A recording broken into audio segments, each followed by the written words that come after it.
Up. So let's start the stream. Let's wait a tiny bit until I have audio feedback to be sure audio is working. Yeah, audio is working. That's fine. And we will continue the stream from something 3 weeks ago. Yeah, I think it's 3 weeks ago, where we tried to activating this battery. This is an e-scooter battery. It doesn't have any control anymore. And on the power here, we don't have any output. There is no power output, and we are trying to activate the battery so we can get the power output. Not sure what I will use the thing. Okay. So something is wrong. The camera. This camera is not feeding data.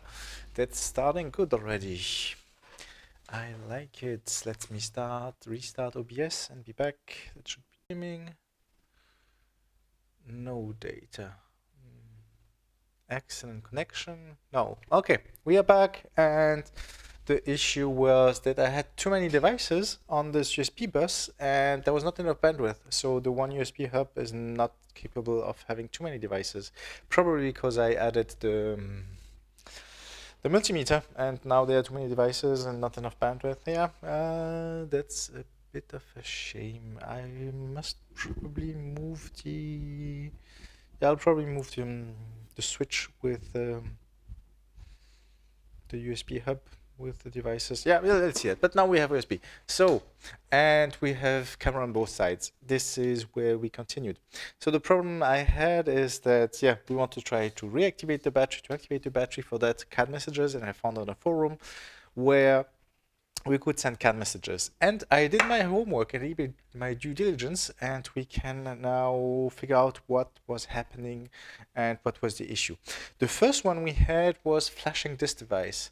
This had, I don't know what firmware, but I wanted to flash the Arduino bootloader because the code I found was what Arduino IDE. It was a sketch, simple one, and it was using this Atmega 328P controller, and we were not able to flash the bootloader for Arduino, so Arduino can then flash it over this USB connection with the bootloader on it.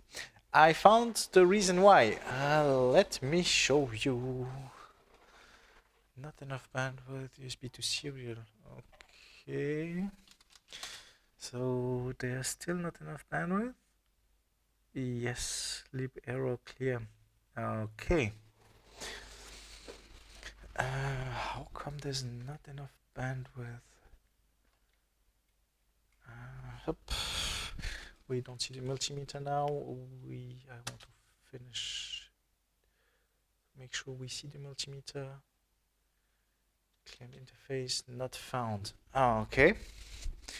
Let me fix that. I'll try to fix that. Maybe no. But why not enough bandwidth? They're not. Okay, the USB video devices are using a lot. Okay, this works. This doesn't work. It says not enough bandwidth for this one. How come? Is it because everything is on one USB port? Maybe. If I disconnect, let me try if I disconnect this and find out if it works. Now there's enough bandwidth. And now there's enough bandwidth, probably. Connecting.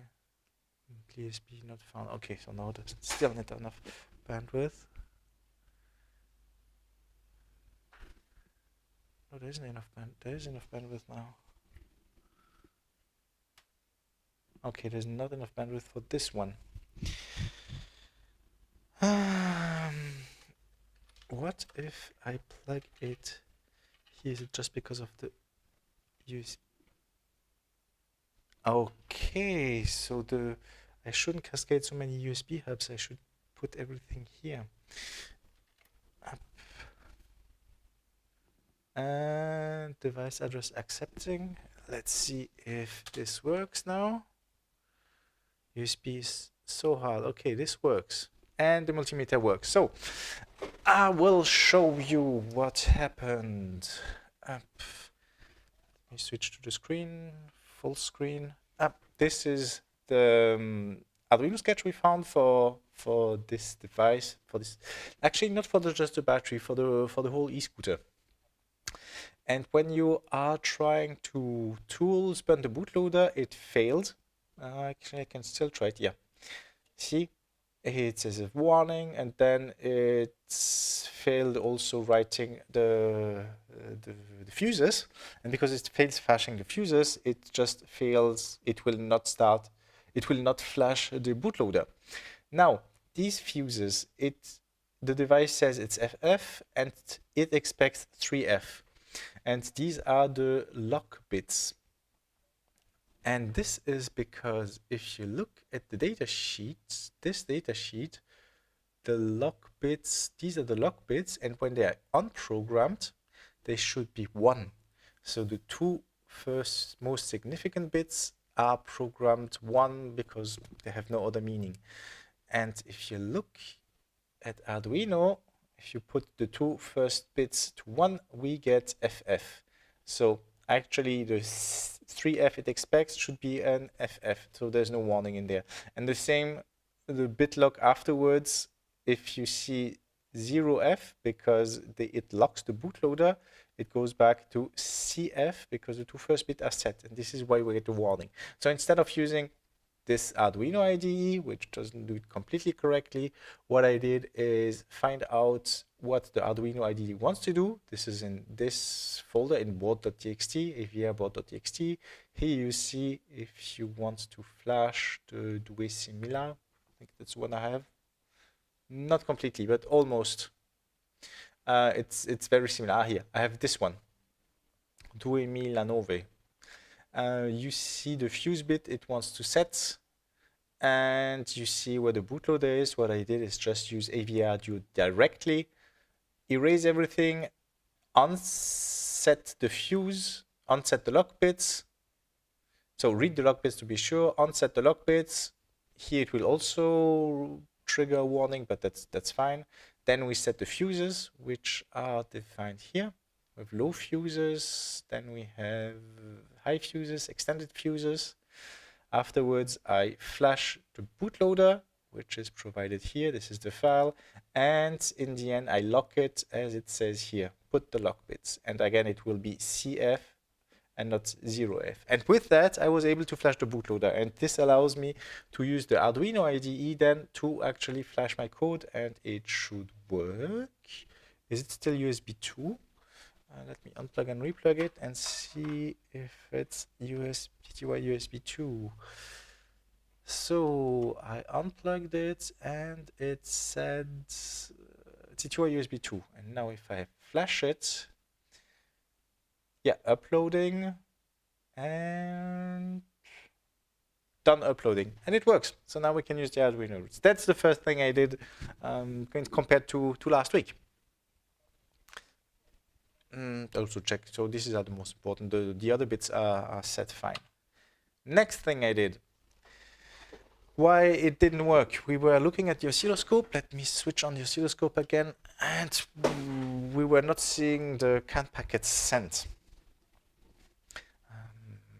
Up. Let me let me enable the view for the oscilloscope. Bench. We go there. Oh, yeah, we go to the bench. Dashboard. Up. OSI capture. Now I should capture the oscilloscope, and I can enable it. And yeah, now we see nothing. Why we see nothing? I don't know, because okay. So I modified the code. One thing, yeah, plenty of things. I've discovered plenty of errors.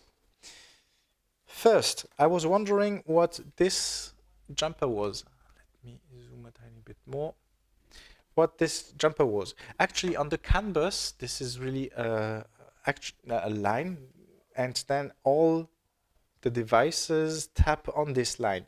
This CAN bus, yeah, so you have a line to twisted pair of wires, and all the devices connect to the twisted pair of wires. And what it happens is this is like an open collector, bus like you would have on I2C. You have a default state, and using transistors, you pull it to, normally with I2C it would be ground, but here it's other levels. And we can see here on auto run, oh, it is sending some data. Why would it be sending some data? Ah, no, I know why. How can I show you? Yep, you're also seeing, I will just grab one thing. I'll explain what's happening. And if, yeah, so what if I remove this jumper? Up. If I remove this jumper, we will have, I can switch run. It's still transmitting data, which it shouldn't, because I have lines connected here. Now you see that, exactly. It's not what the twisted line, which is from the CAN bus, should be terminated on both ends of the cable with each time 120 ohms. This is so we don't have any reflections on the lines, because you have a line, and if you send data, you might have some reflections. This is why you terminate with 120 ohm. And this is what this jumper does, is actually terminating with 120 ohm the lines. And we don't see the data because we are sending again. So what happens if we don't add the 220 ohms? I need to, how do I want to do it this way? Okay. To show you what's happening, this is CAN high.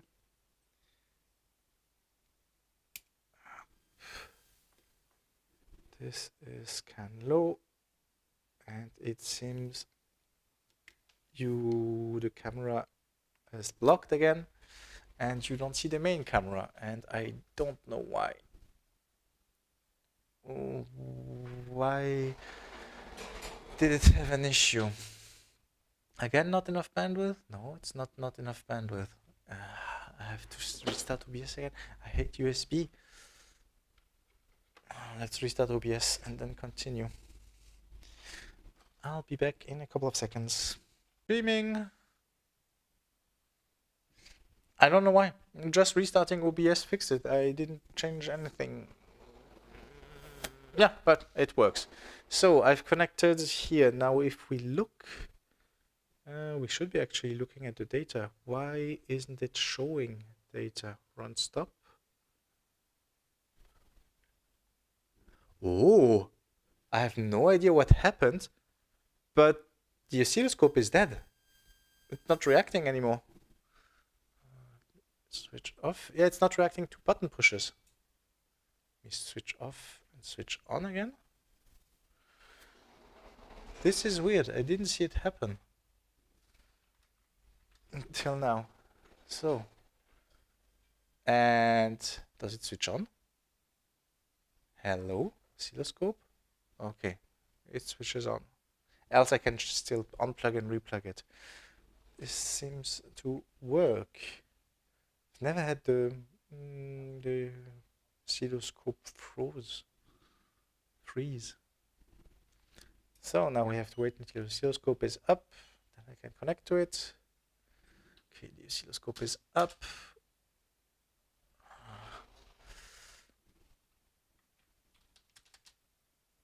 Stop capturing. Now I need to re-enable capturing, and you should see some updates. So we are still seeing that it's able to send some data, although, oh yeah, now let's remove this.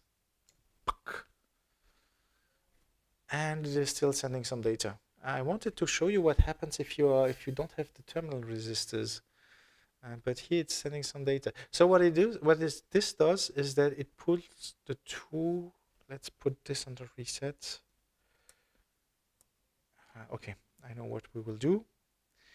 We will unplug the power. I don't need this anymore. Power is unplugged.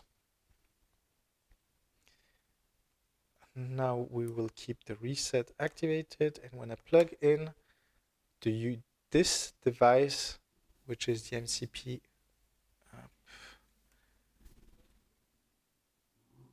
and it's still sending data when I enable it. So this device, which is the MCP2515, is trying to send data. And it is working, sending data, but we don't see what's happening if we don't have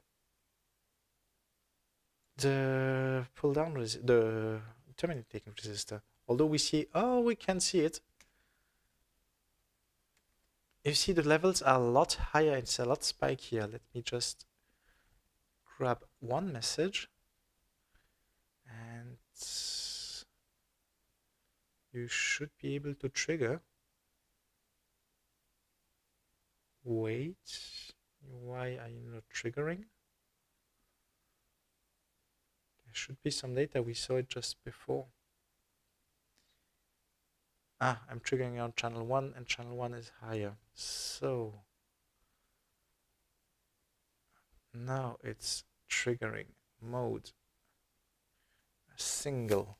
Okay, now we have one. So how does you see this ringing? Right, let me move this here.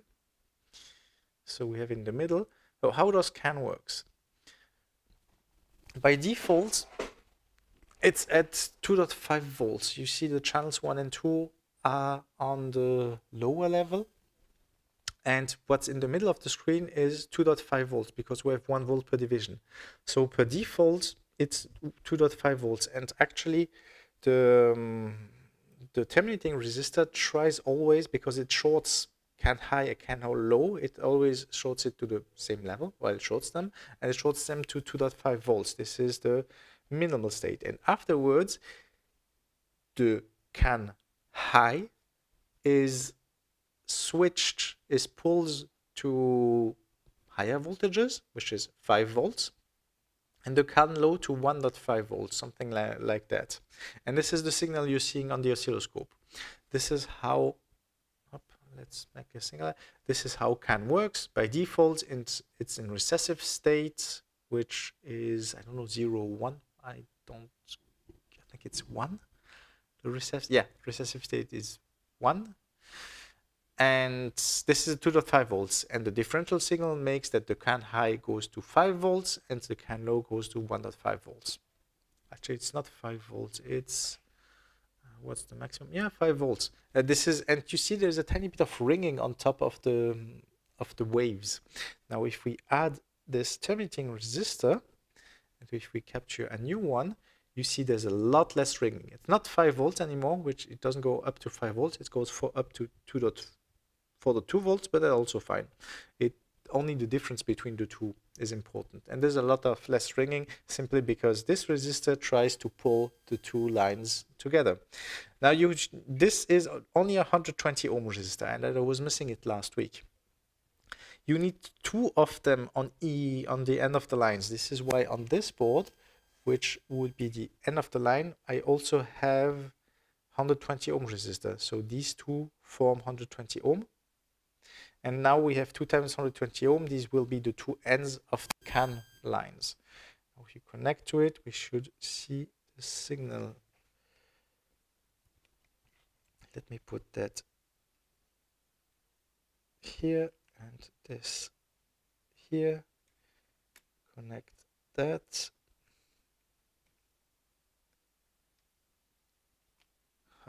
And it should be transmitting, so let's grab a message. Yes, and it is still transmitting. So it triggered on the oscilloscope, and now you see that there's a message which is being sent. So this was the first issue. I forgot to have the terminating resistor, simply because here, if you measure the 2 lines, if you measure any combination of the 2 lines, there is no termination resistor. This is what I wrote on this sheet.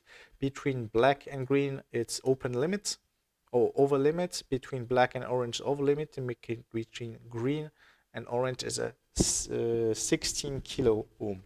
So this, if it's CAN, it's not terminating it. So you need to put on the CAN lines the terminating resistors. And because the code which was sent is actually meant to connect it directly on the bus, on the complete bus, not on the battery. So they didn't mention to put 120 ohm. You just have to know it because this is how CAN works. Now we have the 220 ohms, so we can put some good signal. we are still seeing plenty of data. Let me connect this so we see when this will be the second multimeter, which you see the values, and then we can figure out when there is a voltage, when the battery is enabled. Although it still didn't manage it. It says 24 volts. As long as when we pull it down, it won't be 24 volts anymore. It will be 0 volts. I'm not just too lazy to add a resistor here. But the battery, as it says here, 47 volts, 47 volts. So as soon as we see 47 volts on the multimeter, then we know we enabled the battery. For now, we also didn't connect this bus to the CAN bus at all. So we have now a CAN bus, and we are able to transmit data. The other thing I did wrong is I used this module. And on this module, you see here I marked 16M. This is because I replaced the crystal here, and instead of the 8 megahertz crystal, I replaced it with the 60 megahertz crystal, because that's the only way you can send 1 megabits per second. And I had a project with CAN which required 1 megabits per second. In this project, we only required 250 kilobits per second. And if we look at the code, up, full screen. If we look at the code during initialization, which is done here, you see 250 kilobits per second and 8 megahertz. And I've used a 16 megahertz crystal, so the messages were sent too fast. We need to configure it with 8 megahertz. So that was the other problem. And this is fixed now. Next thing is I wanted to check if the CAN messages are sent. We see here there's some CAN traffic. Let me decode it and see if the code works. It does work. I know it does work. Well, I know it does work. Auto. Now it doesn't show. Run. We only want one message. This is not okay. We see plenty of messages and triggers. It doesn't manage to trigger always at the same point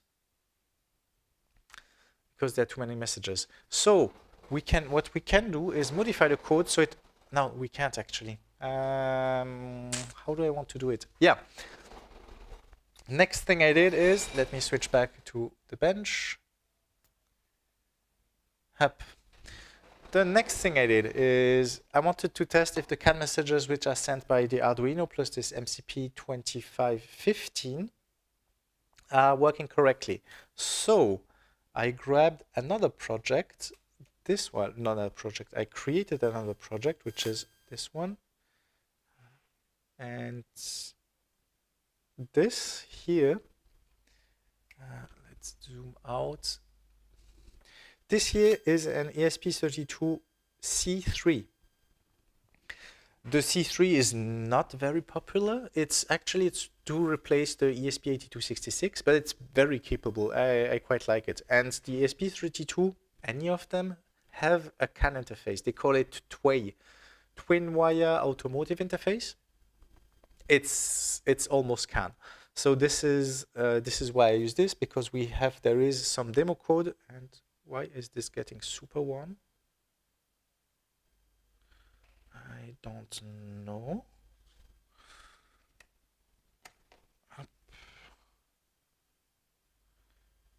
Why did I make a short somewhere? Yes, I did make a short right there. I hope I didn't grill the module. We'll see when the LED goes back on afterwards. I hope I didn't grill it. I hope that there's a short circuit protection. Yes, we have these two LEDs, so it means it's working again and it's not overheating. So yeah, I just made a short on the breadboard where I connected the leads for measuring CAN signals. So we have an ESP32. ESP32 has some demo code, and we can send some CAN data. So we will disconnect the Arduino, This is also on the CAN. So this just doesn't have a CAN transceiver. It has a CAN module, so it can send CAN messages, but this board, and actually the core, the ESP32, is only able to output TTL signals between 0 and 3 volts. We've seen CAN is at recessive, it's at 2.5 volts, and then it switches to 1.5 for the low and for the 2 for the high. And this chip cannot do it. This is why you need to add CAN transceivers next to it. And I added this CAN transceiver. You actually see it also on this module. See, this is the MCP2515. This is an USB to CAN converter, but it doesn't include a CAN transceiver. This one is the MCP2551. And this is actually the CAN transceiver, which is changing from TTL to CAN levels. The same way we have this module. Now, this is not the MCP2551 because the MCP2551 needs 5 volts IOs. And this ESP32 doesn't have 5 volt output. It has 3.3 volts. So what I use is a TGA 1015. And I'll show you in the data sheet. I'll show you the data sheets actually. Full screen. Up. So here you see this MCP2551, and it needs 5 volts for. This is the CAN transceiver. Up. This is high-speed CAN transceiver. So what it does is you provide a TX, and it will send the data over CAN high and CAN low. And the data will be also reflected back into RX. It's just a simple CAN transceiver. There are plenty of them. But this is only operating at 5 volts. If we look at the electronic characteristics, we see that's the maximum rating. Here, VDD must be 5 volts, and the IO lines, which are somewhere, where are the IO lines? Here. Voltage input, actually, and on TX you could have, it says VDD nominal, but it's minimum 2 volts. And also on the output, this is probably more important, on RX, so the output of the CAN transceiver, it's minimum 0.7 times VDD, so it means it's above 3.5 volts on the output. And the ESP input is only 3 volts. So we cannot use this MCP2551 in combination with the ESP32.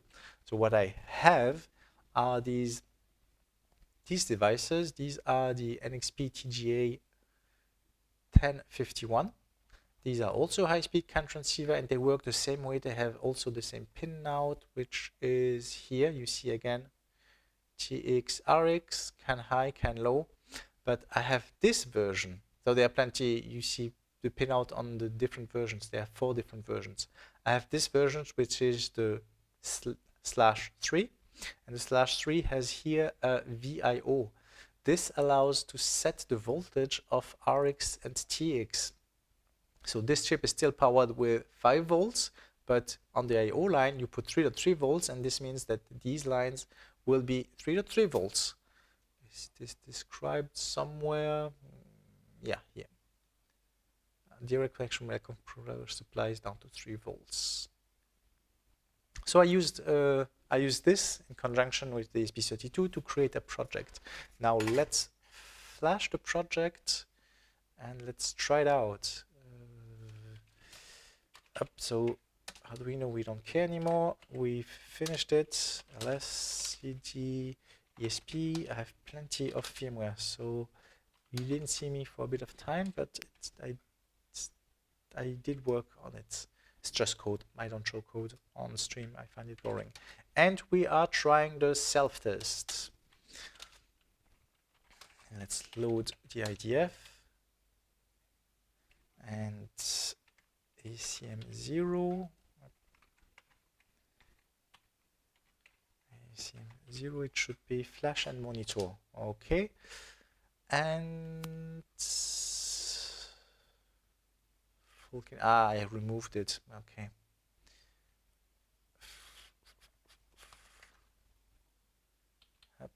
Now it will recompile everything and it will flash. And here you see that I've configured it to work with C3.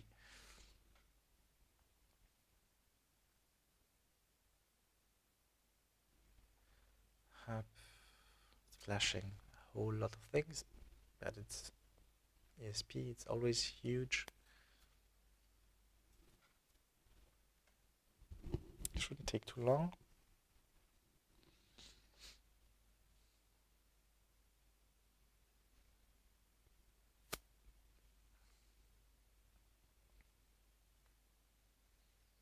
And the self-test is just that it is sending data on TX and it should be read back on RX.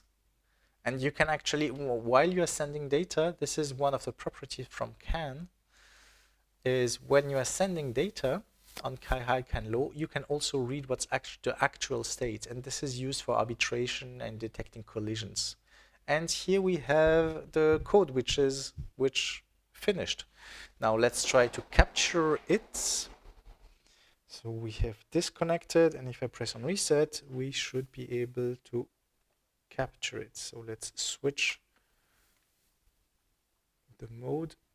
The oscilloscope is again dead.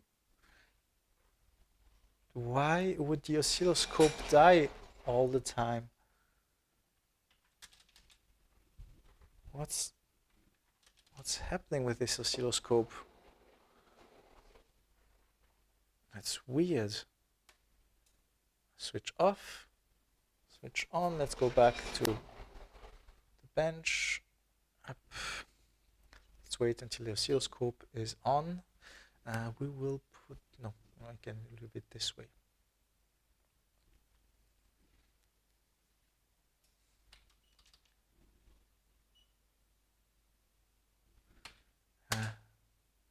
Connecting. Connection refused. The oscilloscope is not on. Capture. Okay, now it's capturing. Let's see for how long. So we go into normal mode.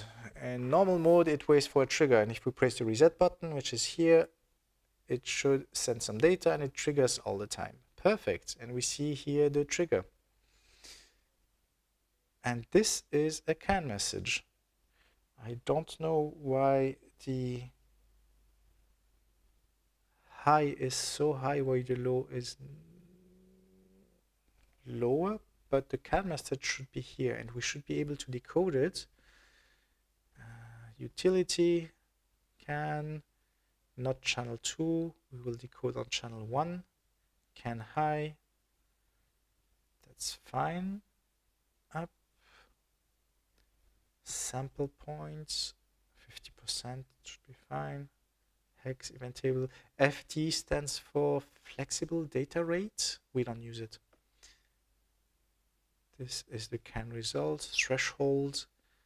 Here is the threshold. We can move it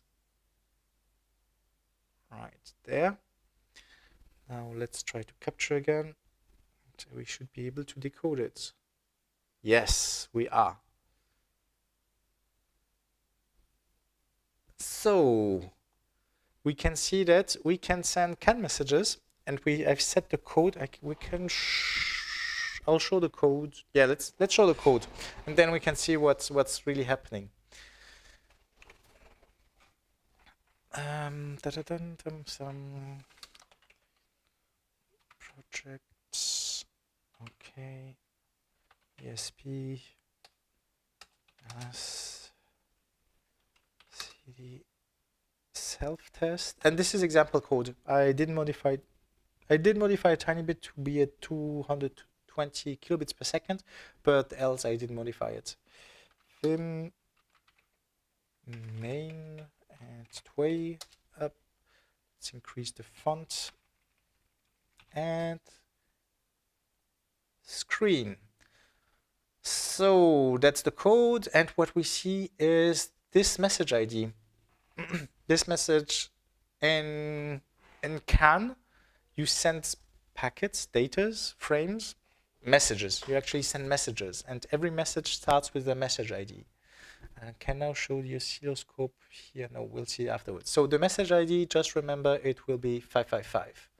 And afterwards, it just sends some data which is always setting the data code length. So this is the message it is transmitting. See, TWA, like two-wire automotive interface, that scan, transmit task. This task transmits messages. This message has a data length code of 1, so it means that the data is 1 byte long. The identifier is this message ID, 555. Self means that it's just sending it to itself because it is self-monitor. So we'll see afterwards exactly what it means, or what I think it means. And that's basically it. It just transmits it. And here, when it receives something, it says here is the received data. This is, and it is configured to only receive the ID. No, I don't think so. This is here acceptance mask. The acceptance masks says we are using only our message ID. So we only accept this message ID, which is 555. And it then prints it. And this is what we see in full screen. Here it receives this message. So it's able to send it, and using the CAN transceiver, it's getting the, well, not the echo back, but it's monitoring the lines, and we see the messages again.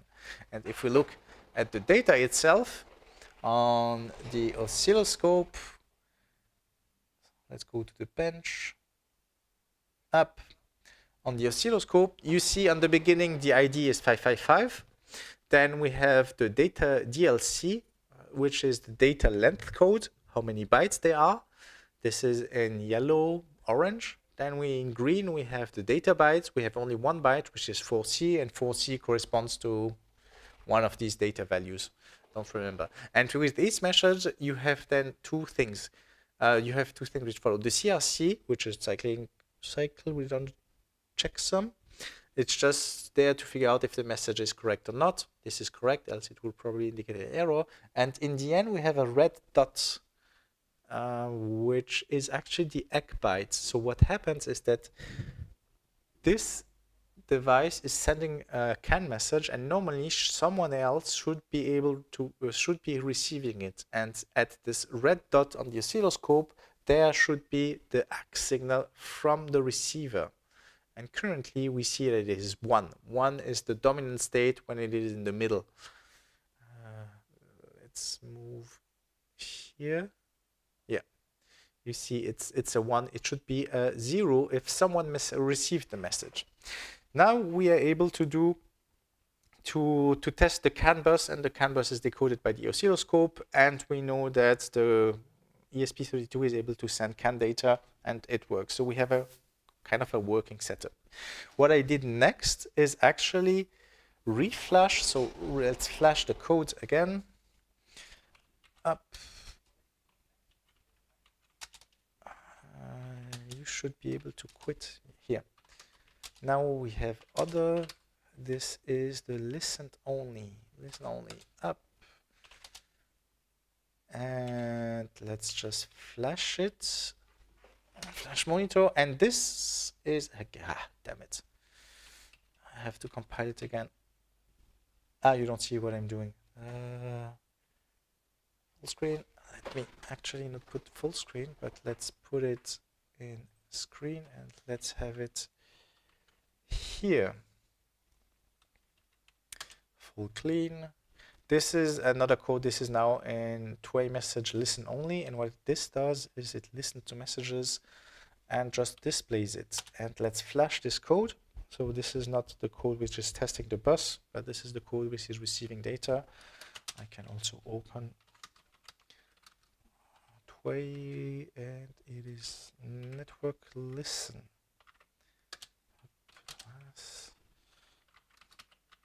Main network listen, and this is a modified version of the example code. Again, I use mainly the example code, but it's heavily modified now. And what it does here, this is the only task it's running, the receive task. It waits for data, receive if this is an extended format. So the extended format is how the ID is sent. In CAN, per default, you have 11 bits IDs for messages. This is what you see in the beginning of the oscilloscope. You can have, because this is very limiting, you can have 29 bits message IDs. This is what we are calling the extended, and this shows if it's extended or not. It will show the identifier, and then if it is not an empty message, this is what this is. RTR stands for, it says if there is data or not. Let me check again. Can bus up,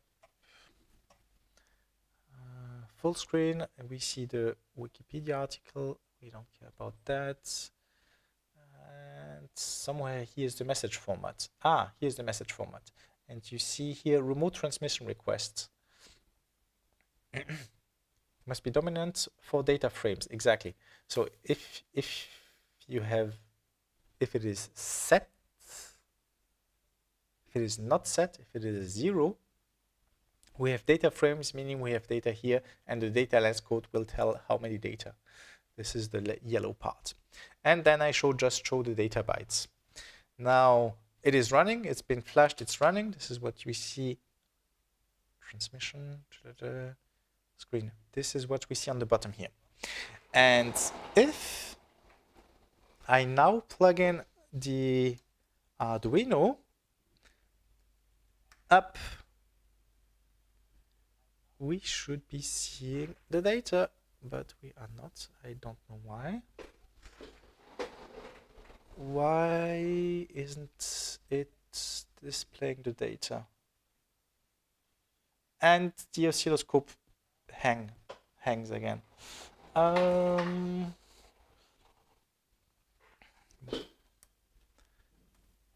Yep, the oscilloscope is dead. Damn it.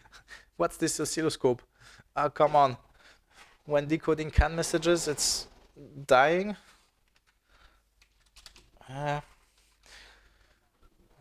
Well, that's the only oscilloscope I have, and we'll do with it. But we have a bug. Did Rigol make new? This oscilloscope is old. It's, I don't know, 8-10 years old. It's doing most of the job. I just, one of the issues, it doesn't have an HDMI output or network output, so I need to do screen captures like that. That's a pain. And let's switch back to bench where I can see the oscilloscope. Let's just have it as a single message. And normally this should be able to, this should be decoded correctly because we are using the 8 megahertz and we are sending data. Why isn't CAN decoding it? Decode up 250, CAN high, and threshold.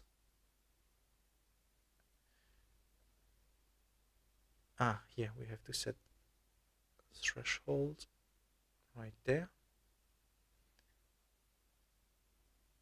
And now if we do single, it is decoding, it is showing data. What is happening is, so it's noisy because the ground is not very well made, but we see the data here. So we see the ID, and the ID is quite longer because we are looking. So let's look.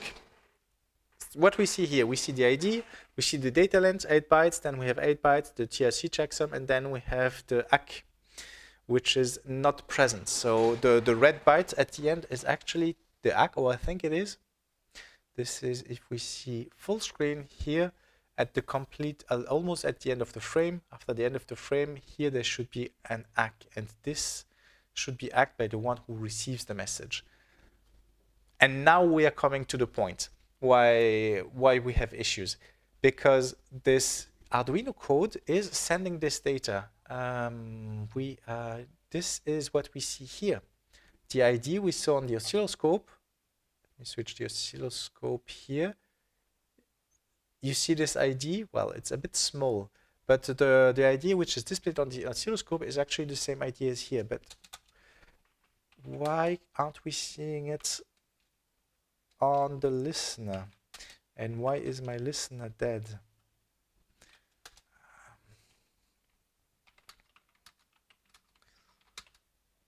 If I press on reset? Ah, now it's working. And PS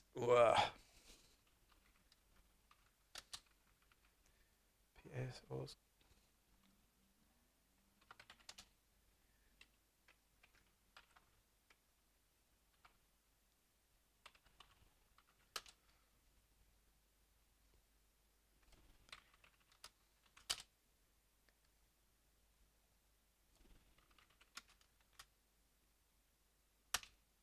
Okay, so let me switch to, so we see this on the oscilloscope, we see the data, and if we see on the decoder, we have extended format. And this, then we have this ID in hex is actually this value. If you don't trust me, RIV, up. You see that's the ID in hex we have in the Arduino code. This is the value. We see the value here, and we see 8 data bytes, 1, 1, 40. And if we look back on the Arduino, this is what we see here in the first message. 1, this is motor, 1. Then we have start speed, 1. Then we have max speed. X25 is 40. So we do send this first message. Now, in the Arduino code, if we look at the debug output, what we saw last time is it said that the message is not sent. And we actually in the code, so let me show you the code. Here we're not saying, normally this is the kind of original code which sends every message. I've changed this for loop, so in the loop it doesn't change anything anymore. It only does it once during the setup. During the setup, it sends the first message. We are seeing this first message, so message bytes, number of bits, and this is what we are sending. But this scan has been configured is that as long as it doesn't receive an ACK, it will continue transmitting the data. And this is what we see here. On the oscilloscope, or at least that's my guess, bench on the oscilloscope, you see the red bit after the CRC is at 1. It should be at 0. If it's at 0, it means it's ACK. And as long as it's not 0, what's happening is that this controller, this CAN controller, is configured by default to continuously transmit the data until it is ACKed. And this is why, if we look at the oscilloscope, well, you don't see it refreshing a lot of time, but you see it in this code here. Let me switch to screen and to this debug. No, we just need to monitor. We don't need to flash it anymore. If we monitor, we see it continuously transmitting this data, the same data, because it's really waiting for an ACK and it's not getting an ACK. That's normal, is because no one else is on the CAN bus to ACK it. Here we only have this transmitter, and this receiver is only programmed to actually listen to the messages, but monitor them, not really ACK them. So what I did is, and this is not tested yet, is change the firmware so it actually ACKs it, and we will see if it works. This is what I coded yesterday, but didn't test at all. And we can check if this works then. And this is the network slave, which should ACK all the messages. And we need to flash and monitor.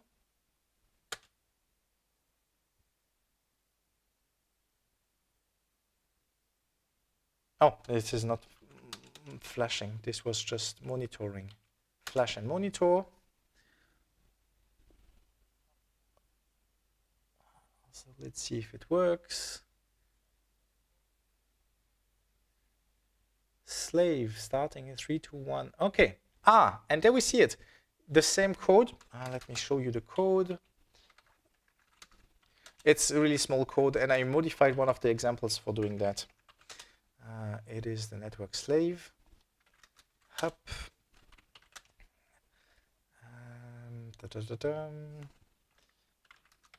main Twain, and I've configured it so that here it accepts all messages. So we see so the configuration is done. We provide the pin for input, output. We say it's normal and not monitoring, so it can ACK messages. Then we configure the speed. This is 250 kilobits per second. And here the filter, we say accept all. So it should ACK all the messages. And because we are in this normal mode, it should be able to send data. While on the previous one, which was listening, we're not in the normal mode, we're in the listen only mode.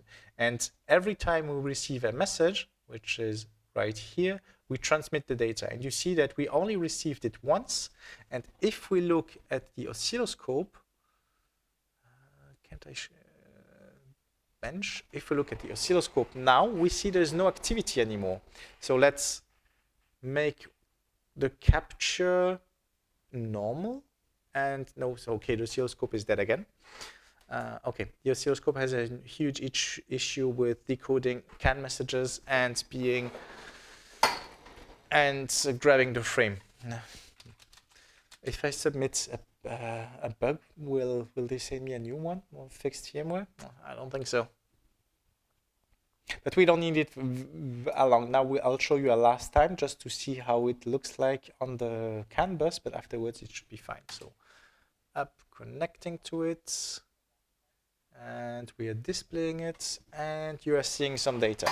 So we are making a normal trigger, so it only triggers, every time. And if I press on the reset button, this device should send the CAN message, and it should only send it once because this should ACK it. And this is a theory because I didn't test the code yet.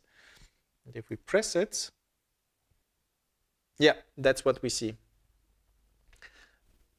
The oscilloscope is still waiting for a trigger. You see on the top of the oscilloscope, wait, and there is no trigger. So it was sending the data. And if we decode the data, why doesn't it decode? I have no idea.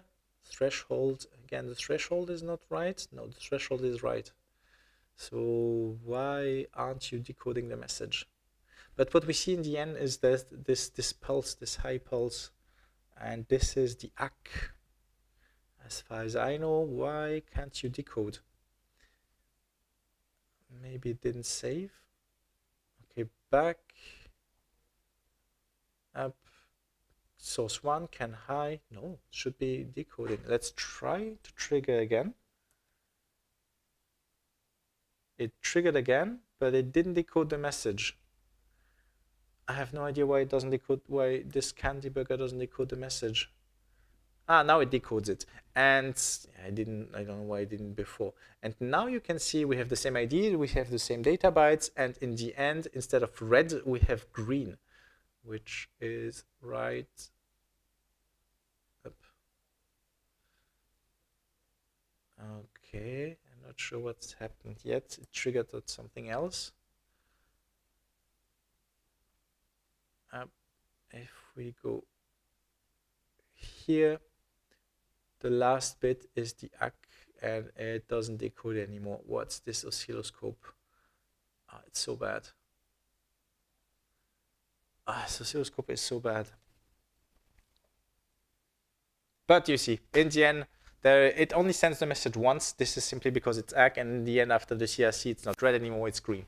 So we are able to receive data. So the CAN works, this code works, it is sending data. And we should be able to do it. We should now be able to modify our Arduino code. Let me show full screen. Should be able to modify the Arduino code. Now what I did is send it once in the beginning, and now we can send the messages. There are 29 of them, I think. 29. Yeah, 29. Then if we upload it, unable to upload. Okay, if you are not USB T2 or USB 2, why are you? It was 0, and now it's still 0. Okay. Ports T2 or USB 0. Now upload. uploading, and on this side, yeah, we see these messages which are sent, and there are plenty of different messages, and it keeps repeat. Oh, you don't see it, sorry. This is not screen, this is here. Now you see that we received the other messages, and they are all ACT. And on the oscilloscope, you see plenty of different messages, and now they are all ACT. So our setup works. We are able to send the messages without any issue. So in theory, so what happens is that some messages are not ACTs because this code is meant to be sent. So we need to modify the code because this code is meant to be sent to the bus with all the other components, the motor, the lights, and so on. We don't have that. We only have the battery. I don't know which message is the battery. Now what's happening is that this is hacking everything.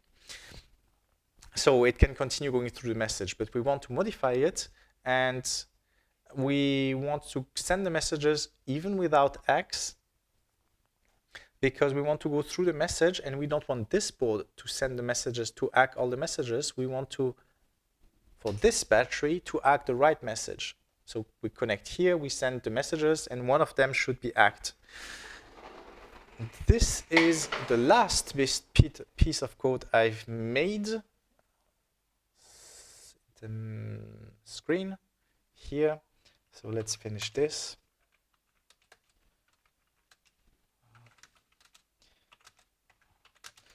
And this is the master. Yeah. Let me show you the code.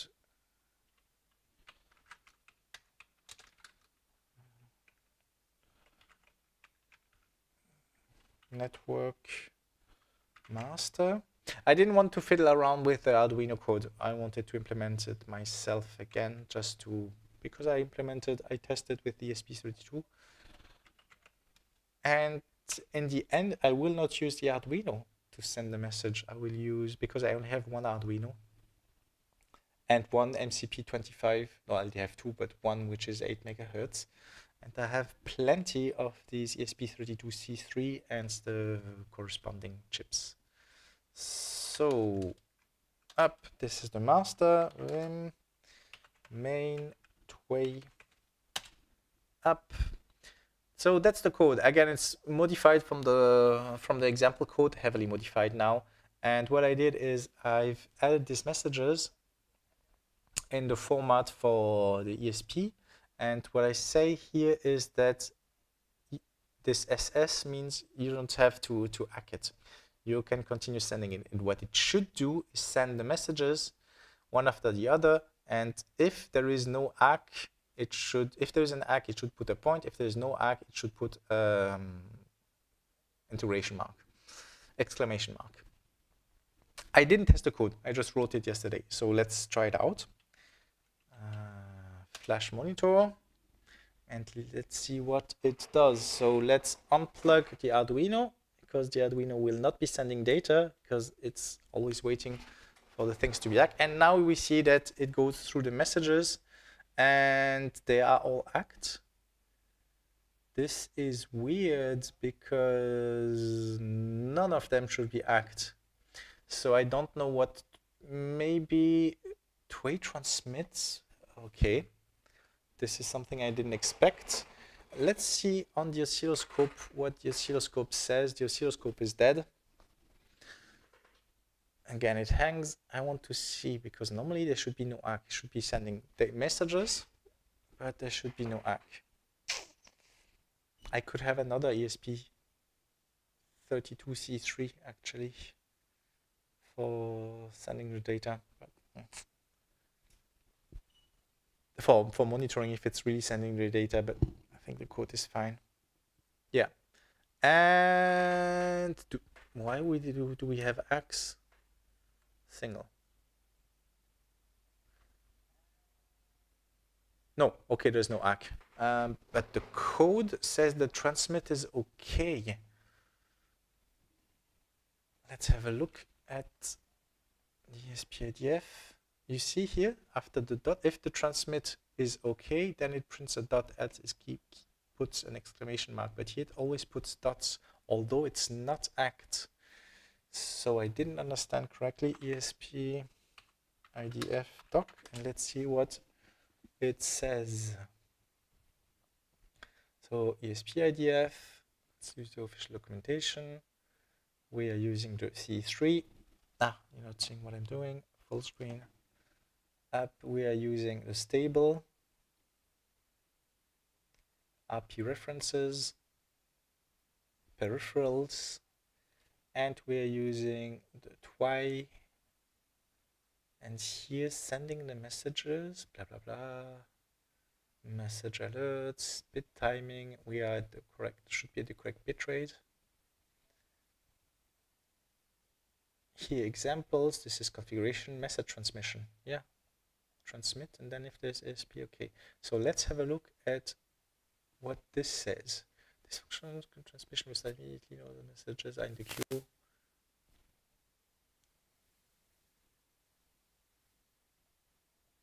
What are the returns? Here, transmission successfully queued initiated. It doesn't say if it's succeeded. This function does not guarantee that transmission is successful. The TX success alerts can be enabled to alert the application upon transmission failure. Okay.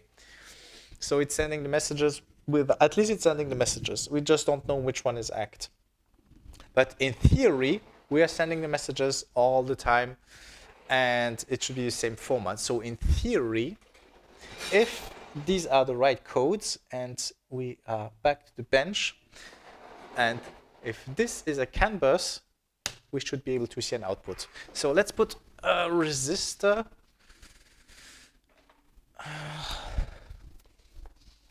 on the outputs, like 100 ohm should be fine. Let's put 100 ohm resistor. Up.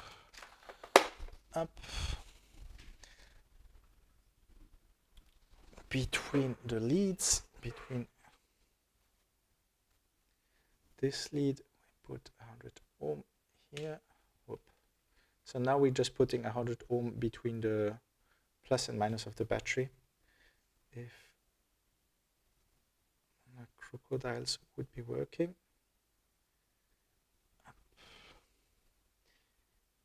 And between here and you should see that it goes to 0 volts. Yeah, so you see the multimeter goes to, you don't see the multimeter because it's dead.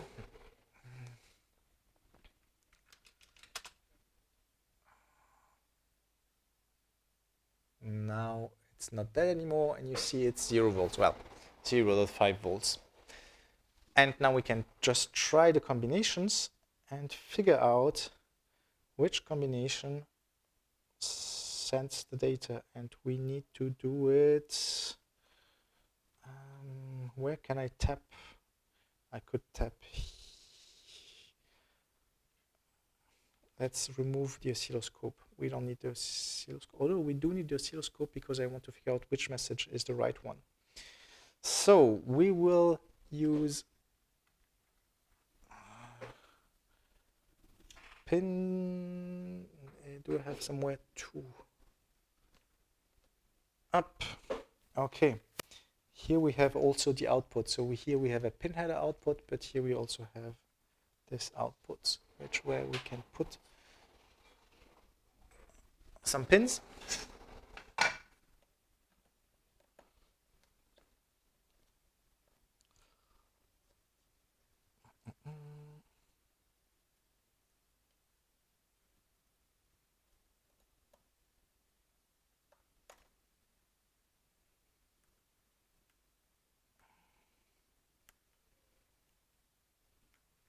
Okay.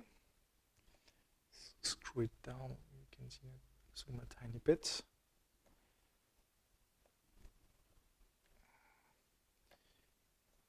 I'll stop the oscilloscope view for now because I think grabbing the messages is what's also causing it to fail. Yeah, it's running correctly. So I will have it running. You won't have the messages in normal.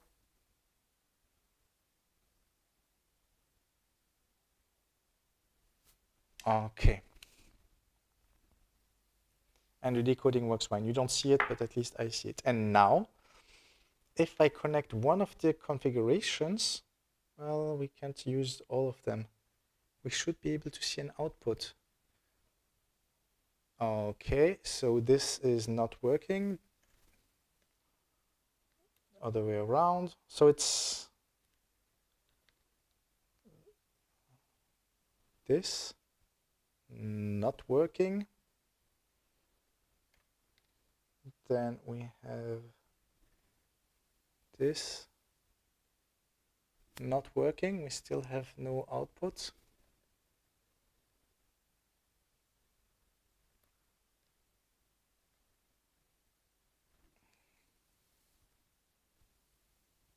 It is continuing sending the data, but yeah, the output, the thing is not on. Could modify the code to actually find out if it's hacking or not. But it would be nice to see if it's hacking. But I mean, if the code was right, one of these combinations would have already enabled. But there's probably also no CAN here, although that would be surprising. Maybe it's one of these two, so we need other cables. Let's have other cables.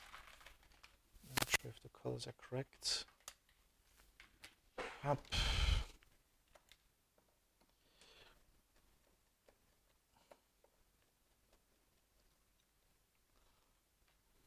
This is not doing anything because it has no power, so that's fine. Let me switch off the oscilloscope for now so you see a bit better. The workbench. Let's try it again. If this is not it, then it's not a CAN bus on this port because we would have used all the combinations. Or it's not the right message. Could also be that. We have two termination resistance. Yeah, we have here 120 ohm. Here we have 120 ohm also. So let's try the combinations. We plug orange in orange. Then we plug this one. Let's wait till all messages are sent. And we still don't see any output on the voltage. And we have been gone, yeah, we've gone through all the messages. So it's not this combination. Let's try this combination. Nope.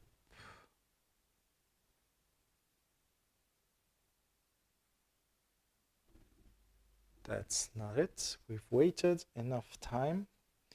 Try this combination. The output doesn't change at all. Is the battery complaining or saying something? No, 42%. It's not 48 volts. It's not complaining. Okay, this combination also doesn't work. Let's try this combination. Let's wait until all the messages have been sent.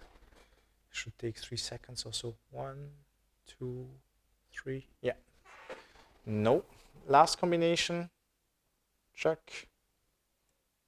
Check. Nothing. Okay, so we are sending CAN messages. Maybe they are not the right one. Maybe this is not a CAN bus. Maybe there is another issue. I don't know. But this code is not working. At least I know how CAN works. Yeah.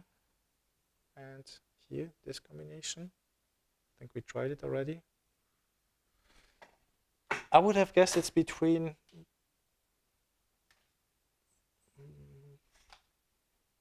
green and orange. That would have been my guess, but it doesn't seem to be the case. Okay, what we can also do now. So it's a shame. I really expected it to work now, and that this message, this CAN thing works. So what could happen is, because this code has been developed for the complete scooter. So what can happen is that this enables the motor, and the motor is actually sending CAN messages to the motor is able sending CAN messages to enable the battery. That's completely possible, and this is why we don't have to have the battery enabled here.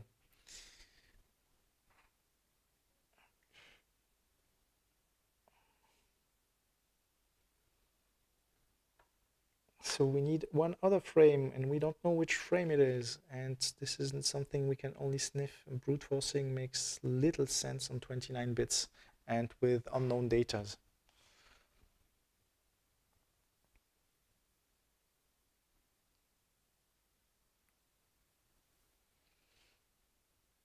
And I don't have the original scooter. I just found, well, the guy found the battery. Maybe the battery is defective. This is why the battery was next to it. That is also possible that the battery is defective. And it's been just put next to it because it was defective. But, so we know it doesn't work. What we can do still is use, this is probably not CAN, or this is not receiving CAN, but we know that on the front, so let's disconnect everything. Thank you. We know that on the front, this can talk to the battery. See, it says it's at 42%. And yeah, 42%, 48 volts, and the temperature inside.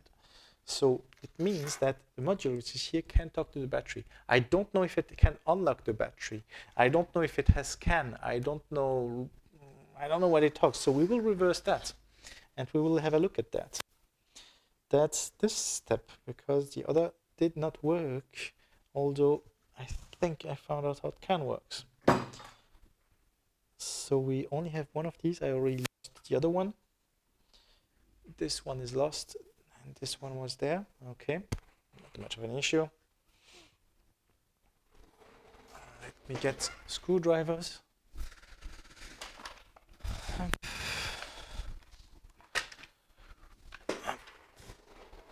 This is a security Torx. I don't remember which size. Oh, right one on the first try.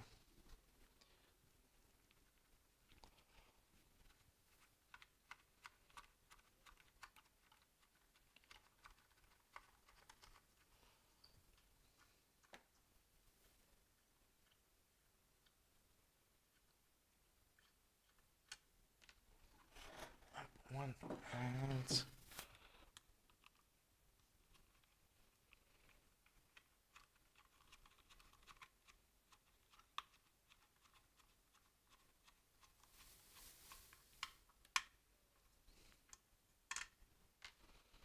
two. Normally I should be able to open it. Do I have to do anything more? There are no other screws. I don't see them. Here there are maybe these screws also, not just for the handle, but actually for the whole module. Let's try to get them out.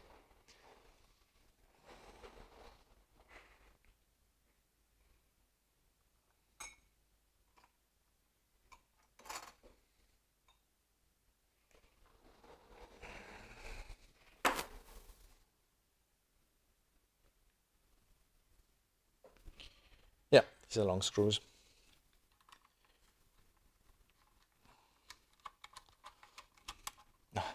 Too lazy for that. Where is my screwdriver? Here. Up. Up.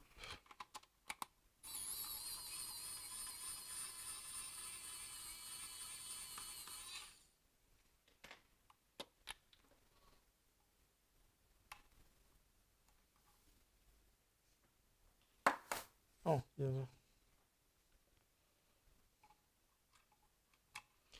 Are these the same size screws? No, they're not. Okay, I need to mark them, else I'll confuse them. Box.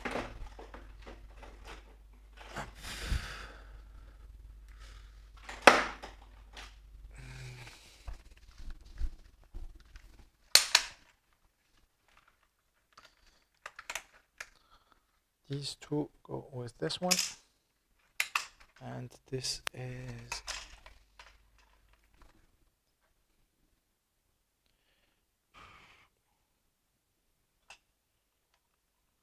side.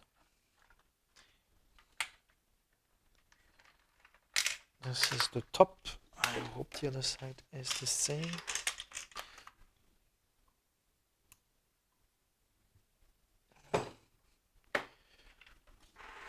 Up.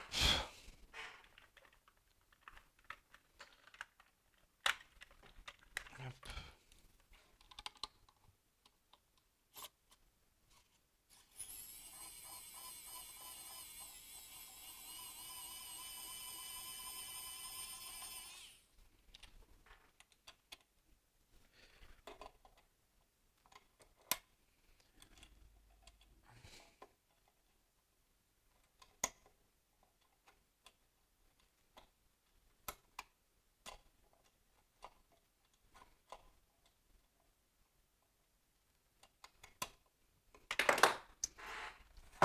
One screw come out. Up. And then we have these two. Up.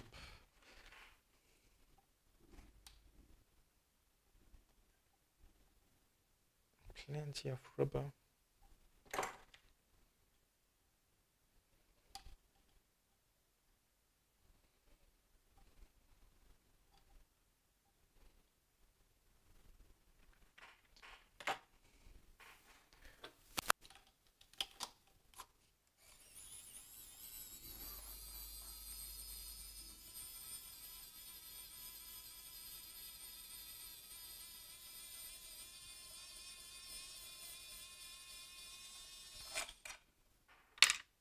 Up.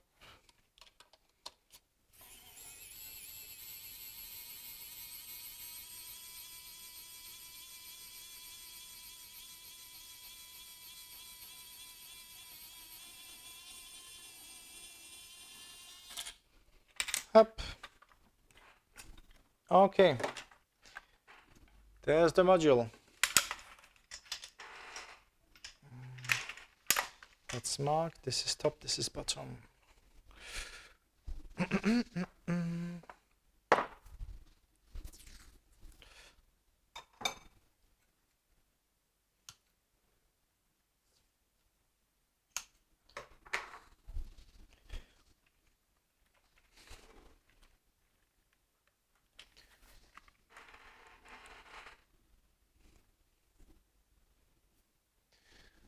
Up.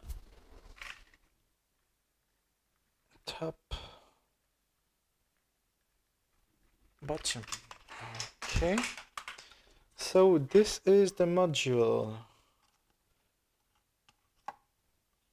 And this is, oh yeah, I think I've printed it once. TM1625. I don't know this logo.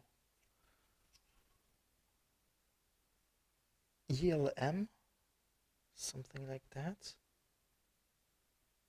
Let me try to make a picture.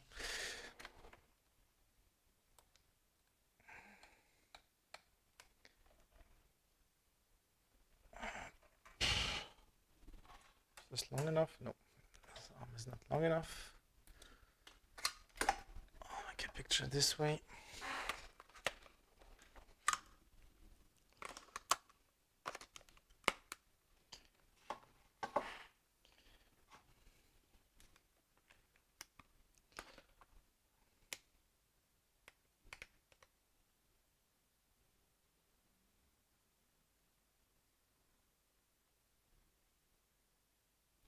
I will change the exposure time.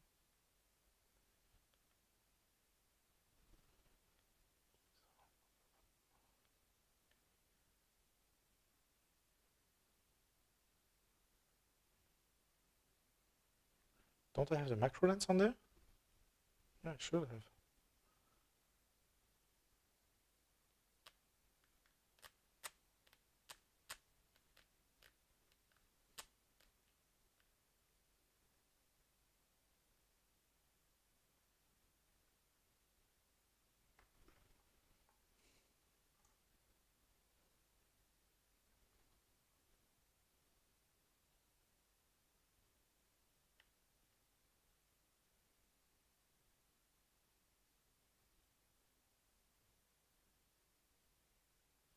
Okay, it's too blurry.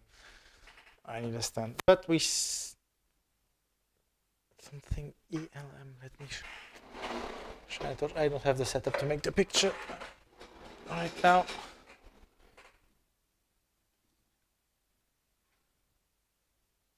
Is this a writing? What is it? EML. Yeah, TMI 1621. Let's check on the data sheet. Actually, I think I have even a picture from it. I already took a picture. Pictures.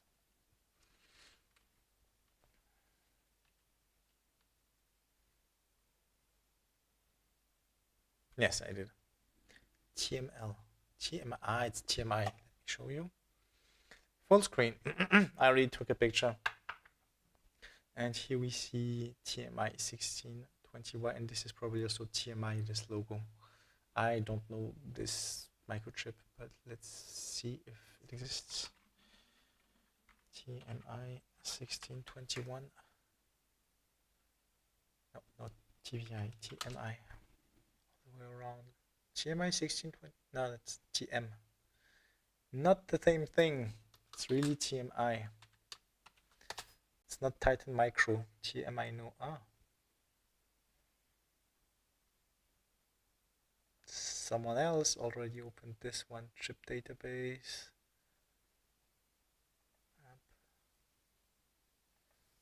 Sub 48. That might be the case. It is sub. Completely could be 48 pins. 1, 2, 3.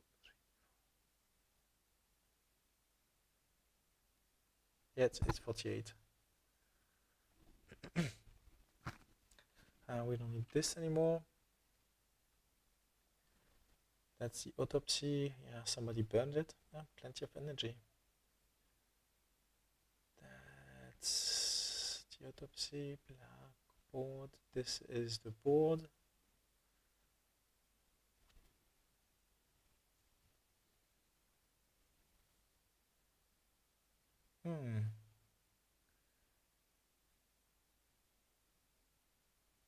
Okay.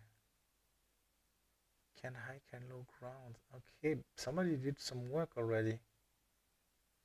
This is recent, May 5th.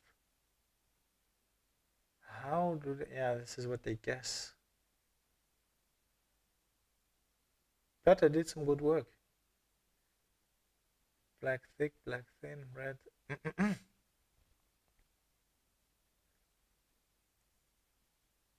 Yeah, this is also what I expected. Orange is can, well, orange and green and can high. Orange can high, but that's not what, maybe it is, but I don't have the right messages. Let's try it again. Orange would be can high, right? This is also what I did here.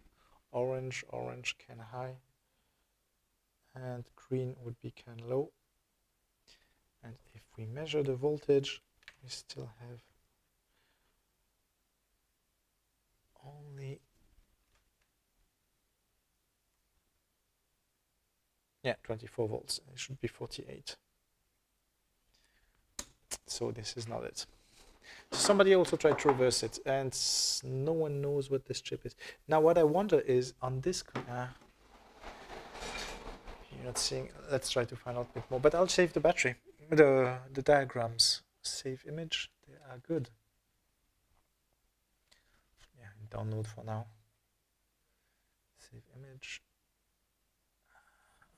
Okay.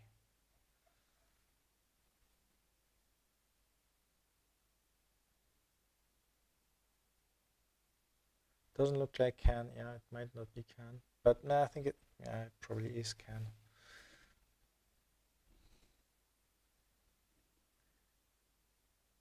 Here, and the logo doesn't look like at all like that. That's TM, wrong one.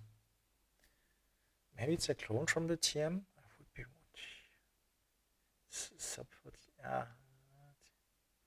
That's not a sub 48.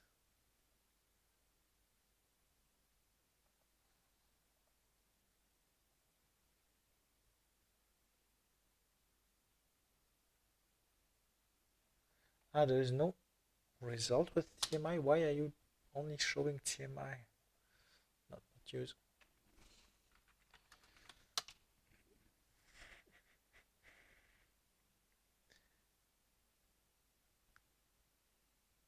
TMI, not TM.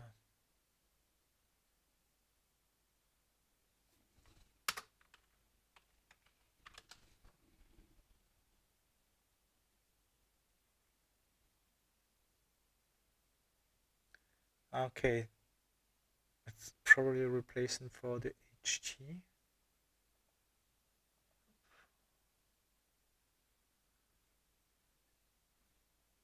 English, please. English. Okay, you don't find it. But I don't recognize the logo. TMI here. Let's have a look at TM. The TM, maybe it is so similar that it's the same thing.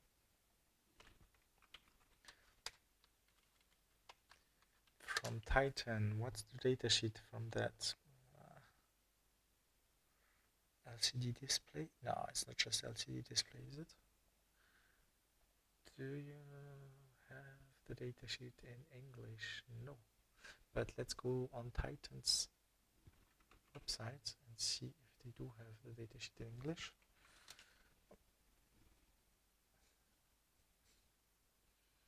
If we can go to the datasheet. It's really just a display. I don't think this is just a display driver. So this is just a display driver. You see LCD. We don't have that many segments. We only have like, I don't know, 7, 8. It's not the same form factor. Okay, it's not the same form factor. It's probably not that. I think it's really a datasheet and not just a display driver. Because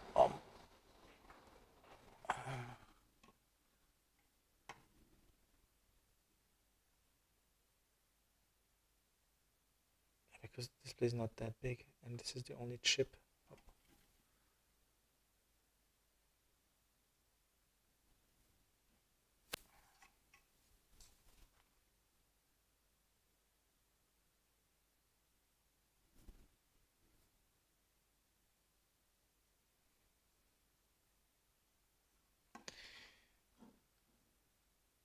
What would be interesting if to see if there's CAN on that. So it could be the same chip, but I'm sure it's not that. Here. English.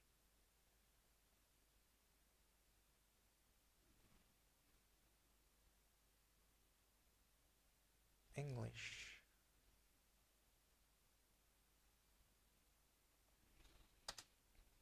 We can check also if it's a replacement just by comparing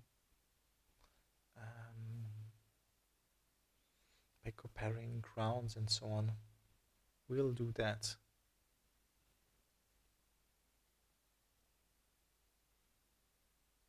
Okay.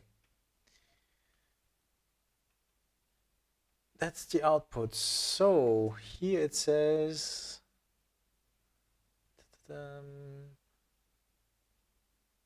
VDD is here and VSS is here. Can we see it on this module? Oh, actually it matches. But so this is just a connection to the display. And this is not. I get it. So what I thought is, but it's probably not that. We'll check out. So it might be really a display driver. Let me show what I mean. Bench. So on the bench, So yeah, this is not CAN, or we don't have the right CAN messages. We need the complete scooter, and I don't have it. So what I thought is that this is talking to this board. It's probably not. What's probably happening, this is really a display driver, and they're using it for this display which has 3 segments, which are a bit tiny bit more, and an LED. And here there's no microcontroller. The microcontroller is in here, and this is just to talk to it. That might be completely the case. Let's try to see what's on the other side of here. Because here, for example, we don't have any crystal next to it. The wrong screwdriver. Are there screws here? Probably not. There probably also nothing on the other side.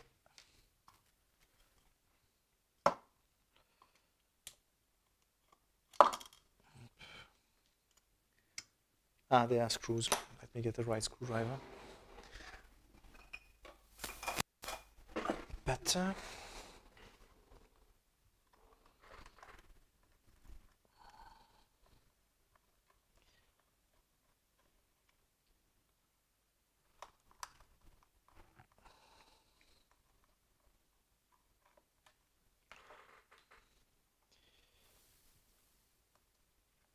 Ah, yeah, it might really be that this is just completely, we'll see once we remove the gunk, everything from the board.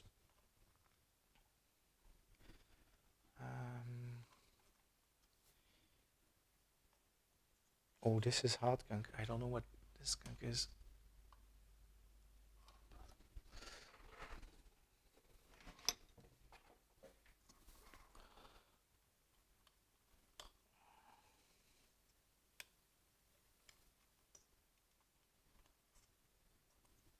Don't create any shorts. There's still power on it.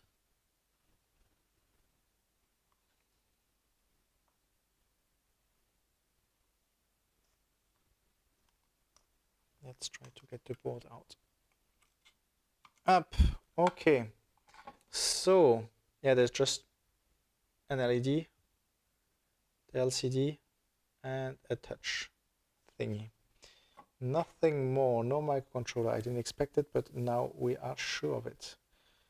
Now, oh, this is, I don't know what this is. This is really hard. So you cannot remove the connector. Will alcohol soften it up?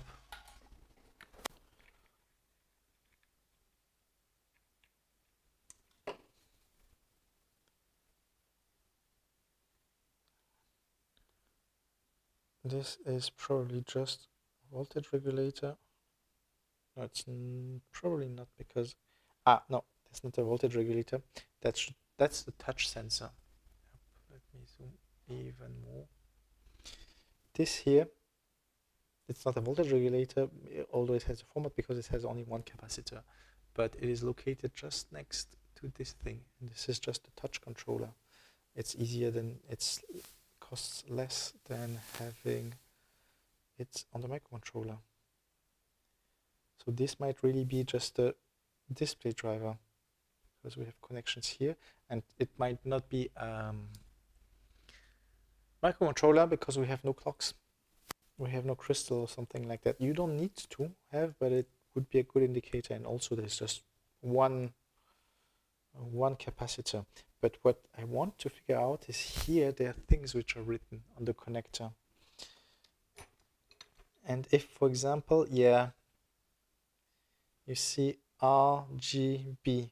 So we have the 3 connections to this LED through this board, and it doesn't make really sense to have it going through the board if this would be the microcontroller. So this is not the microcontroller, this is just the 7-segment display driver, the LCD driver. Okay, so I wanted to tap here to go on the board, but that won't be. The microcontroller is really in the battery and not in here. And this is just the front end. What's written else? CH, that's all. Not a lot is written. Can I scrape it somehow? Oh, this is, I don't know what this stuff is, but it's really hard. Cielo gunk. Wow. It's like 20 years old chewing gum. At least it goes in one. I broke the plastic. Okay, I broke the plastic. Okay, it's up.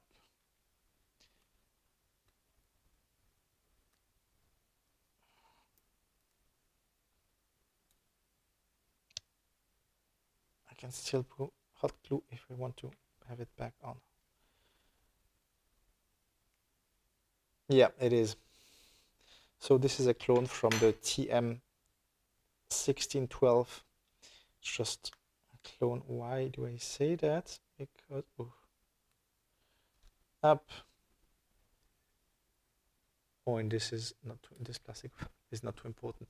Why do I say that? If we have a look here, we see ground CS. So chip select VR write, then QA data, VCC touch. Don't know what key is. Again, we have touch, voltage, touch, ground, touch, key is the output, and then the LED. So this is really just an LCD controller for that.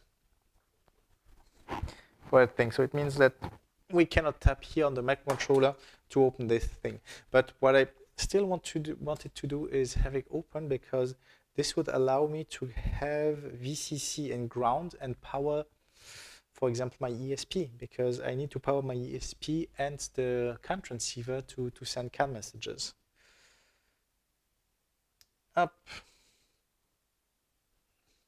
Still works. That's fine. When if you press a long time, it shows something with 0% errors. And yeah, this module just says LCD here, RP00. So it's just an LCD module. Up. So nothing interesting there. I can close it again. I can just reuse this connector for, well, this connector. I could tap on here to get power for the board. But that's it. It's not interesting. So don't know what I could do. I think I need some more code, or I need to. I have now a CAN setup. I could sniff device. I could sniff messages. I could go somewhere which enable this thing, like a charging station. I could go to a charging station, listen to the CAN messages. But I don't have any charging station. I don't know if they are nearby. That would be the easiest, to go to one of the charging stations for this battery and put the CAN listener on there and just listen to the CAN traffic. And since it's a bus, we don't have to do man in the middle. We can just monitor on the bus and not put a termination resistor. That would be good. And we know where they are connected. I even have a connector in between. Or maybe we can buy chargers. I don't know. I mean, is it really worth the effort? I won't use the battery. I have nothing which is capable of handling 48 volts. It was an exercise in CAN. The exercise worked. The code isn't complete. There's probably someone else who will find an unlock. Then we can re-implement it. But for now, this is done. And I don't want to, I cannot even, this is completely potted. There are some, yeah, it's completely potted. I would love to open it to actually see the BMS and the complete board, but I don't have an angle grinder to open it, and inside it's completely potted, and you can not remove just slide off the batteries. This screw is bugging me. Let's put it here.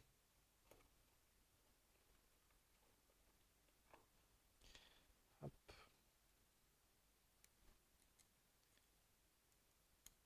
Last one. If I manage to put it in. This one is going right in. I don't know what I can do. Let me check actually if it could be CAN, if it, maybe it acts a message and we just don't have the right message, but still one of the messages are act. That might be a good thing. Could also change the code to verify if the message has been act. That could also be nice. But so let's leave this open, because I would still need a VCC, and I could put my module here and then thin wire which goes up to the bottom, and then just detect the press button, and when there's the press button, I could enable the battery. But let's reconnect that. Let's put orange on orange, and let's figure out with the oscilloscope if something is getting hacked. I could also do it in the code. Let's do it on the oscilloscope for now. Are the messages still continuing to be sent? I don't see them. Oscilloscope, ground is connected. These two things are connected. We have the two terminations. Y, so reset, trigger. Okay, there are plenty of false positives. It's just very, very noisy. Let's connect ground to ground. Well, ground. I think it is ground. I don't know. I would think black is really ground. That would make most sense. But who knows? Ground to ground. It doesn't help. It's super noisy on the oscilloscope, so it triggers wrong. So instead of monitoring the RX, what we could monitor is using the other channel, we just monitor the receive. I think this is receive. Yeah, this is transmit, this is receive. And now up auto, we want to trigger on this line, and yeah, now it's triggering correctly, but it's not decoding fast enough. And also we are, yeah, chan 1, but this is RX.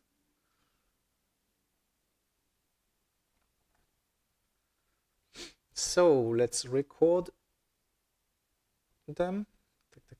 Record 2.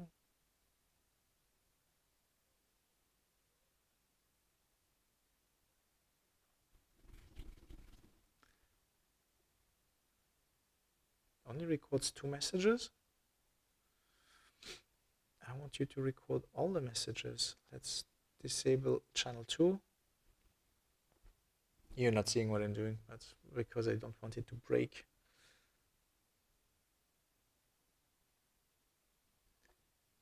Run stop. We disable channel 2. Come on, disable.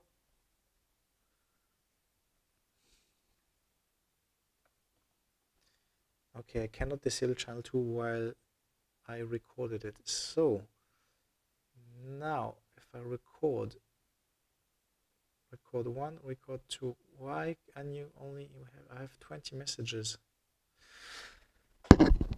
I don't have enough memory to record more than 2 messages, and the decoding is also wrong.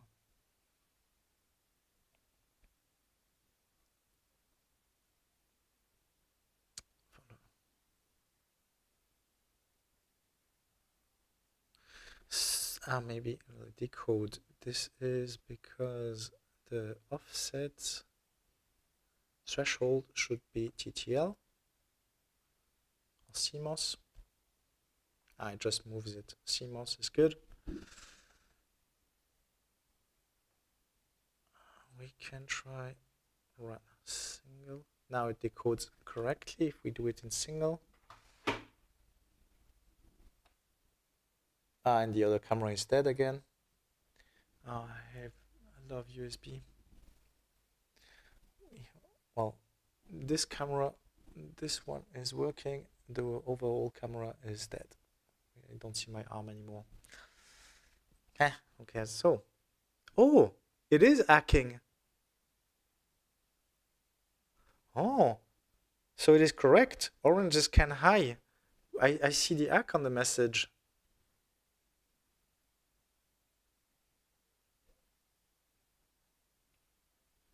Parameter overrange. Why? Okay, so. Yes, I see an hack. If I disconnect, let's disconnect it. Single. Oh, there's no hack. There is an hack. So this is can. So we just don't have the right message. But this is CAN. Let me show you now on the oscilloscope just to share the joy. Up. So, well, let's remove the overall core CAN because this is broken. Or let me restart OBS to fix the overall CAN.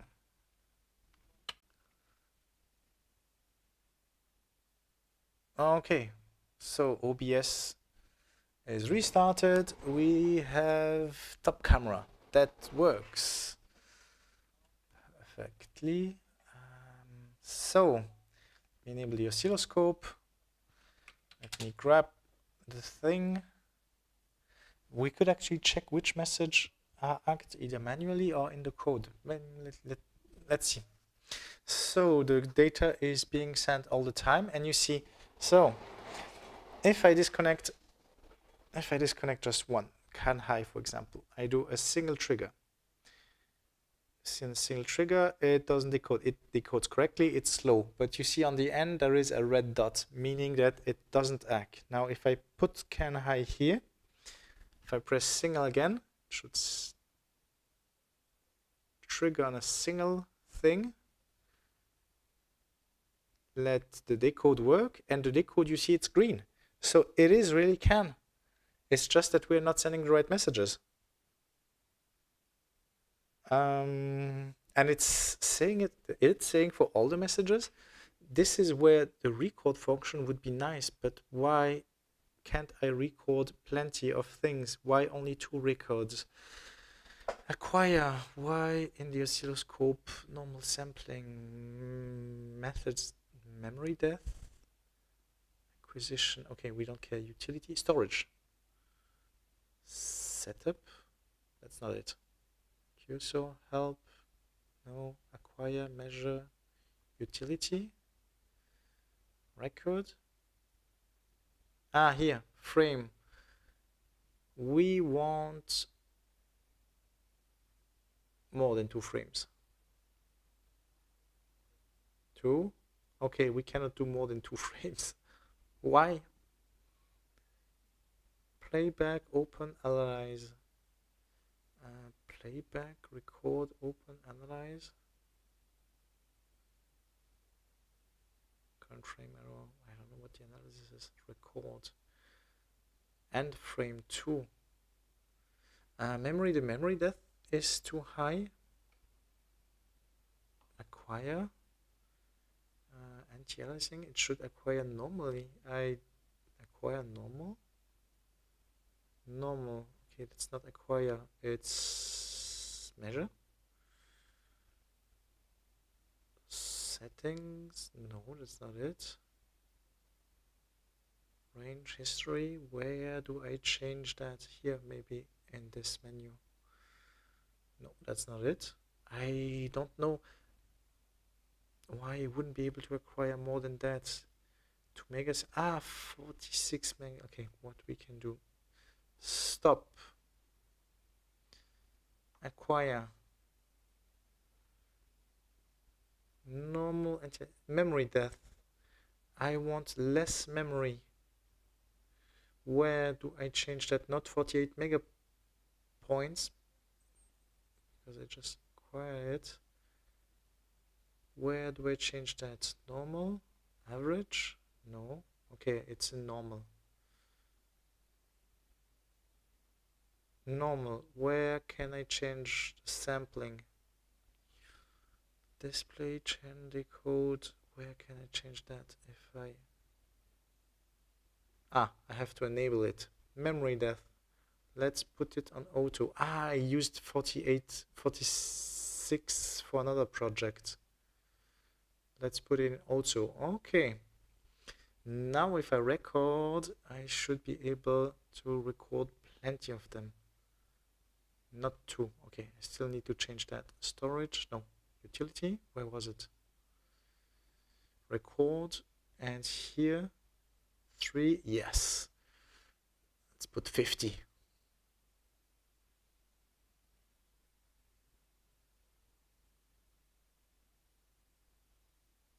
Yeah, this is good enough. Stop. Up. So 44. Let's have a look at the 44.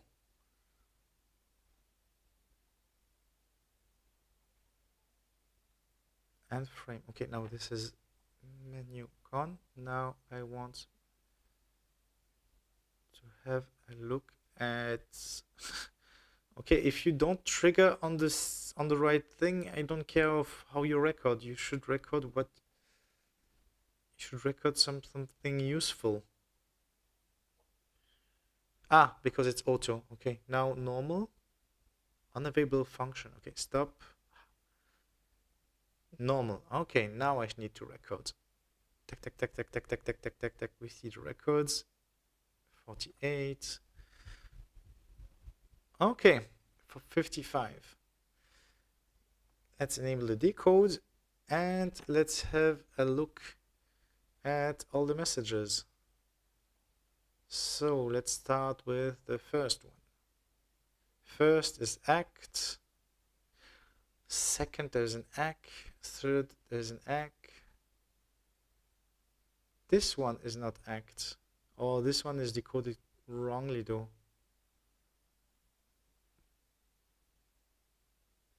There is an act just afterwards. Maybe it's just slow. This is act. So this does act all the messages. And why would this one act all the messages? It's not up to you. Is it configured wrongly? Well, we don't know if it's all the messages. 10, but for now, 12, it's act. 14. What's with 13? 10. 12, 13, 14. They seem to be all act. Normally, you should only act the one for you. This one, it says it's not act, but we see a pulse afterwards, so I think it probably is. So the baud rate is correct, and it seems to be acting all the message. We'll change the codes to figure out actually that the ESP tells when it is act or not. We could receive the message at the same time like we do on listen. Let's check the code. So it is can. We know that the orange is can high, green is can low. We don't care about this. We don't care about this. Up, up, up, up, up, up. Up. Full screen. Here, the T successful fail alert can be enabled to alert the application runnable successful failure. Okay. How does this work? Alert contains an alert feature that is used to notify the application layer. Yes, successful. How do here? Errors occurred. Previous transmission has failed. How do I know if something is act? Is this thing? Try reconfigure alerts. Try read alerts. Ah, here we can read alerts. This function will read all raised alerts.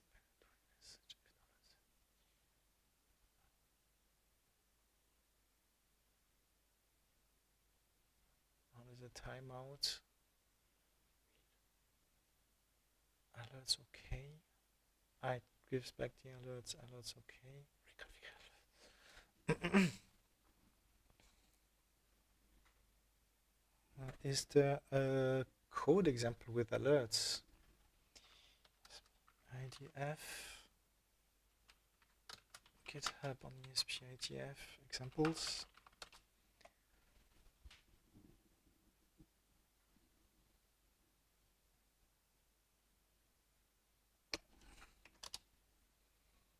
ESP IDF examples.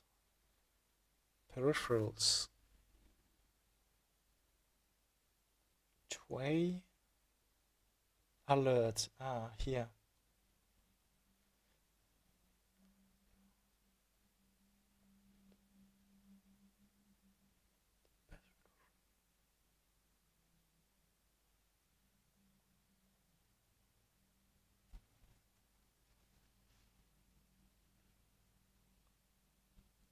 if we receive a message, can we see? Well, it is hacking everything. So what we could do in the received message in the monitor, let's check that. Two-way message here, reserved flags, identifier, data, transmit self-reception requests. Unused for received, unused. Can we see? No, we can't. How can we see if a message has been hacked? In the receive, it would be nice that when it monitors, it knows the message has been hacked. But that's not the case here. Maybe in the reserved bits, but they're reserved. Why would you put a... Yeah, I don't know. Flags deprecated. Alternate ways set bits using message flags. Who cares?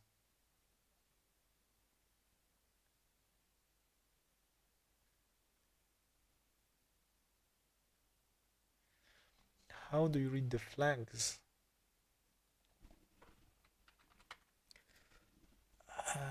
The flags field of a message structure will indicate the type of message received.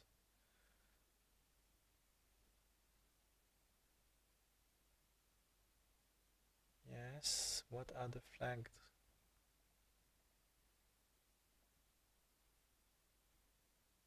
Not intro flags. Message fields and flags. This is called ACK, right? It's not something, yeah, ACK slots.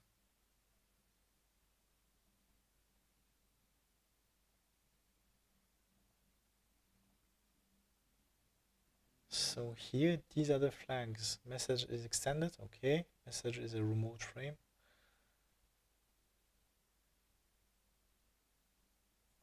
Yeah, these are nothing interesting. It doesn't tell me if it's ACK or not.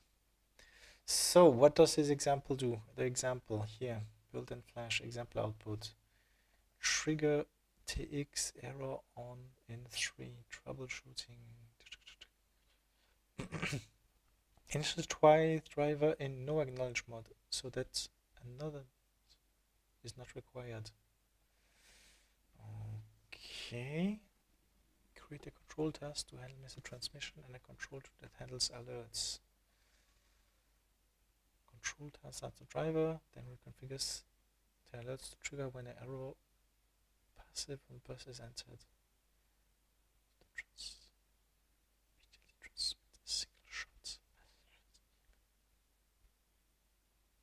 Messages won't be retried if an error occurs. That's what we want.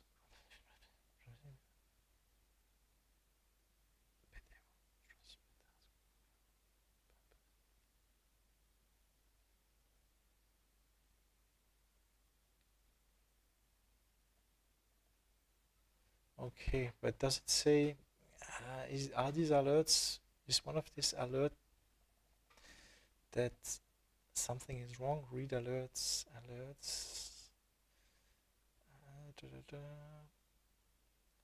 For a message, it's a UN32. We don't know what they mean. What do these alerts mean? Bitfield, see documentation for alert flag. Yes, where is the documentation for alert flags? Interrupt flags.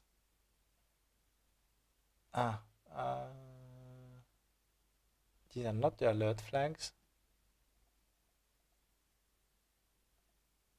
That's deprecated. Okay, so it tells us to see the documentation for alert flags. It doesn't provide it. Very good documentation.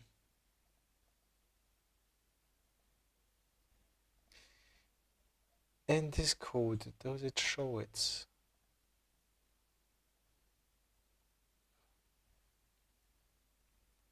No ACK. Okay, we want ACK.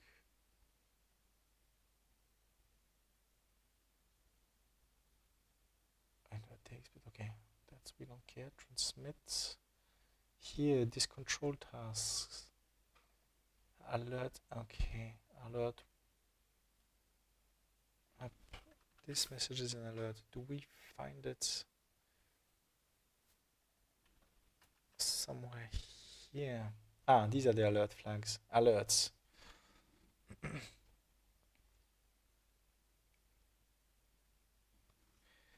Is one of these alerts that the message has transmit successful? Yes. Does it mean that when it's not act here? An error has occurred in the bus. You don't know if it's bit stuff or ACK. Okay. Let's look for ACK. I just want to know if something has been ACKed.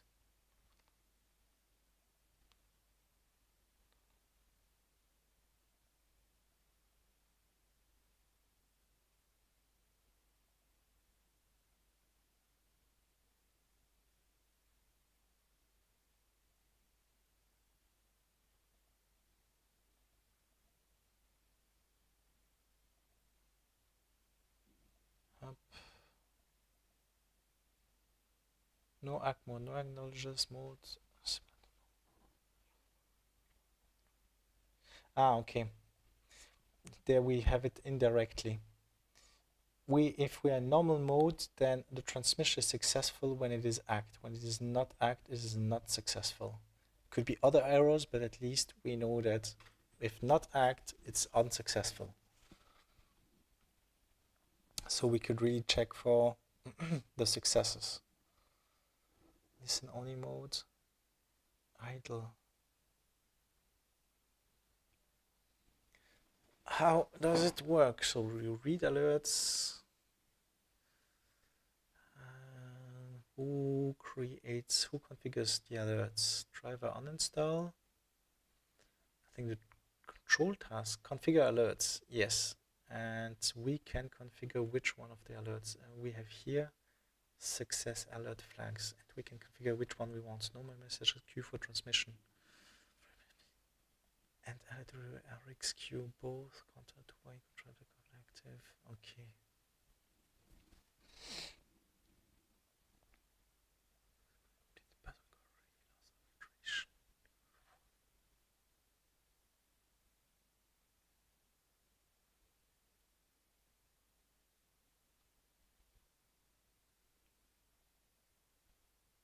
Okay, what's the difference between TX failed and TX success? Ah, if it's not you one, it's the other, probably. So it's just how you want to be notified. Probably that. No, but we think that all the messages are active, but we still don't see any output on the voltage. I want to have plenty of energy. Give me energy. Let's check again. Output voltage. So we just not have the right can. What we can try is actually use the other code, the code from the Arduino, and see if this works. So for that, we unpower the ESP. Power the Arduino, and we shouldn't have to change it. We should change the code. Okay, Arduino is powered. Up. And if we look at the Arduino, Arduino is USB 0. Does it say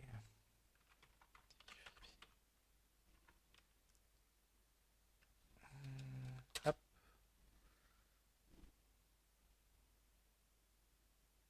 Oh, the code is, well,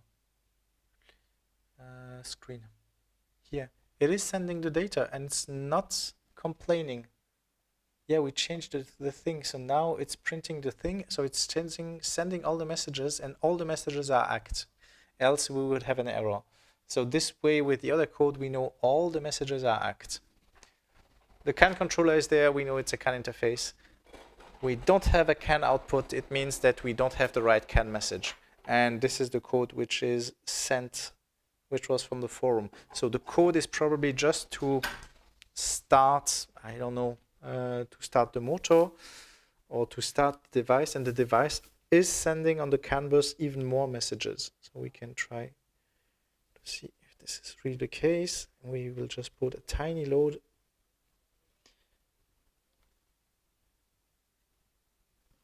up.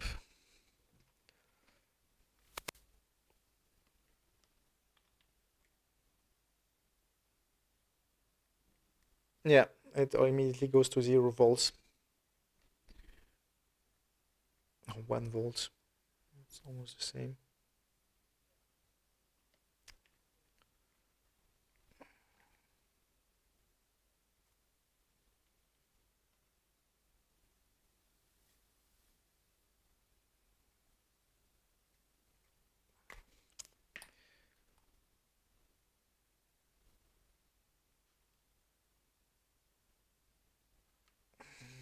That's one side, and the other is gone again.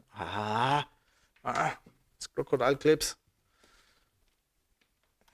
And these leads are short, but they have been kept short so they don't short actually the other things by accident, or to diminish the probability to short other things by accident. Up.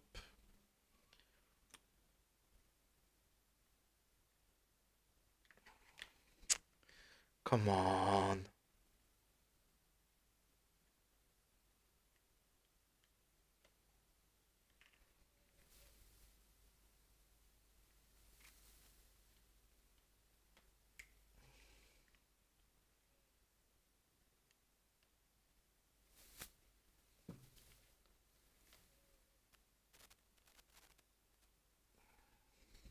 Yeah, 0 volts.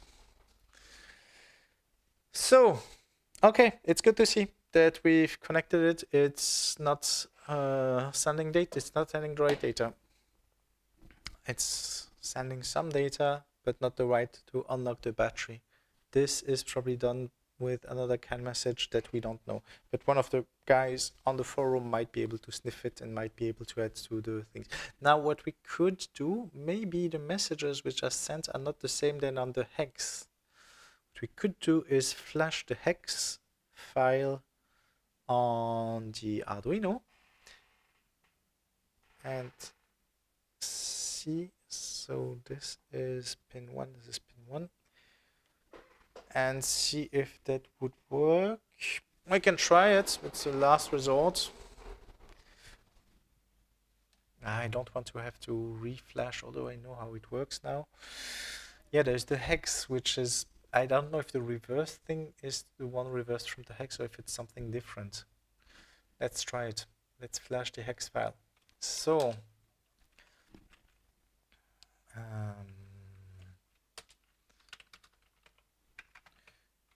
project, no, not Arduino. Data, project, OKAI, and I think it's in firmware. Yes, so the commands to flash.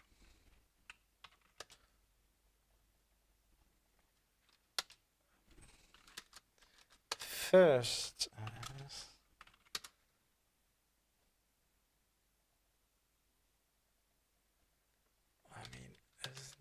first we need to erase the chip. Chip is erased. We need to unlock everything. It will complain, but it is unlocked. FF is unlocked. Now we need to flash the hex. Up, it is in firmware and unlock that hex form. Probably this one. We can try both of them. Okay, it is flash. We don't need to relock. No, it doesn't do anything. And if I check on the oscilloscope, it's actually sending CAN messages. Stop. Run. No, it's not sending. But we are on the wrong thing. We are not monitoring the right thing, so I don't know if it's sending CAN messages. Let's go to auto. No, it's not sending CAN message. I need to enable channel 2. It is sending CAN messages, but it's still not enabling the battery. So it's probably the same CAN messages. me disable decode. Actually we could I could change the code so it doesn't decode, so it only listens to the messages. That would be nice. Let's try it out. So up. This is also sending. We don't care about sending the messages anymore. We only care about sending and listening. Let's check. We want not the self, the listen only. Flash monitor. And we could actually, we see the messages that are sent by the hex. So the hex is actually sending some data. And we could see the messages. They're probably the same. I don't know. Probably are. And on the oscilloscope, I also see the messages. But this is how we could sniff messages, actually. You see that I have a firmware which is able to sniff the messages, so we can put it here. But again, the battery is not on. You see that we have at 477 millivolts and not 48 millivolts. Let's flash the last one. Forum. Let's see if this does something. Yeah, it's also sending messages, but none which are unknocking the battery.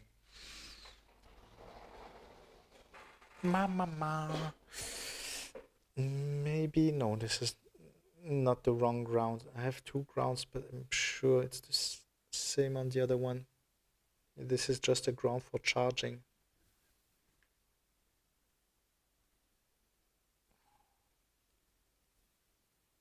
Yeah, same. This is mainly ground for charging.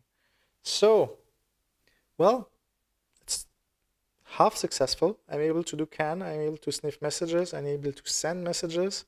We know that this is actually doing CAN. We know the pinout because we see the axe. We just don't have the right message. We have to wait. And if somebody wants to send the right message, or if at some point I just am able to hold up a charger, I could reverse the message. And then I could make a module of it. But for now, the project is done. Until I get some new data and I get some new message, the project is done. I will keep you up to date, and there'll maybe be a last part 3 once somebody figured out the messages which are unlocking the battery. But for now, we are done. So enjoy the rest of the weekend, and bye-bye.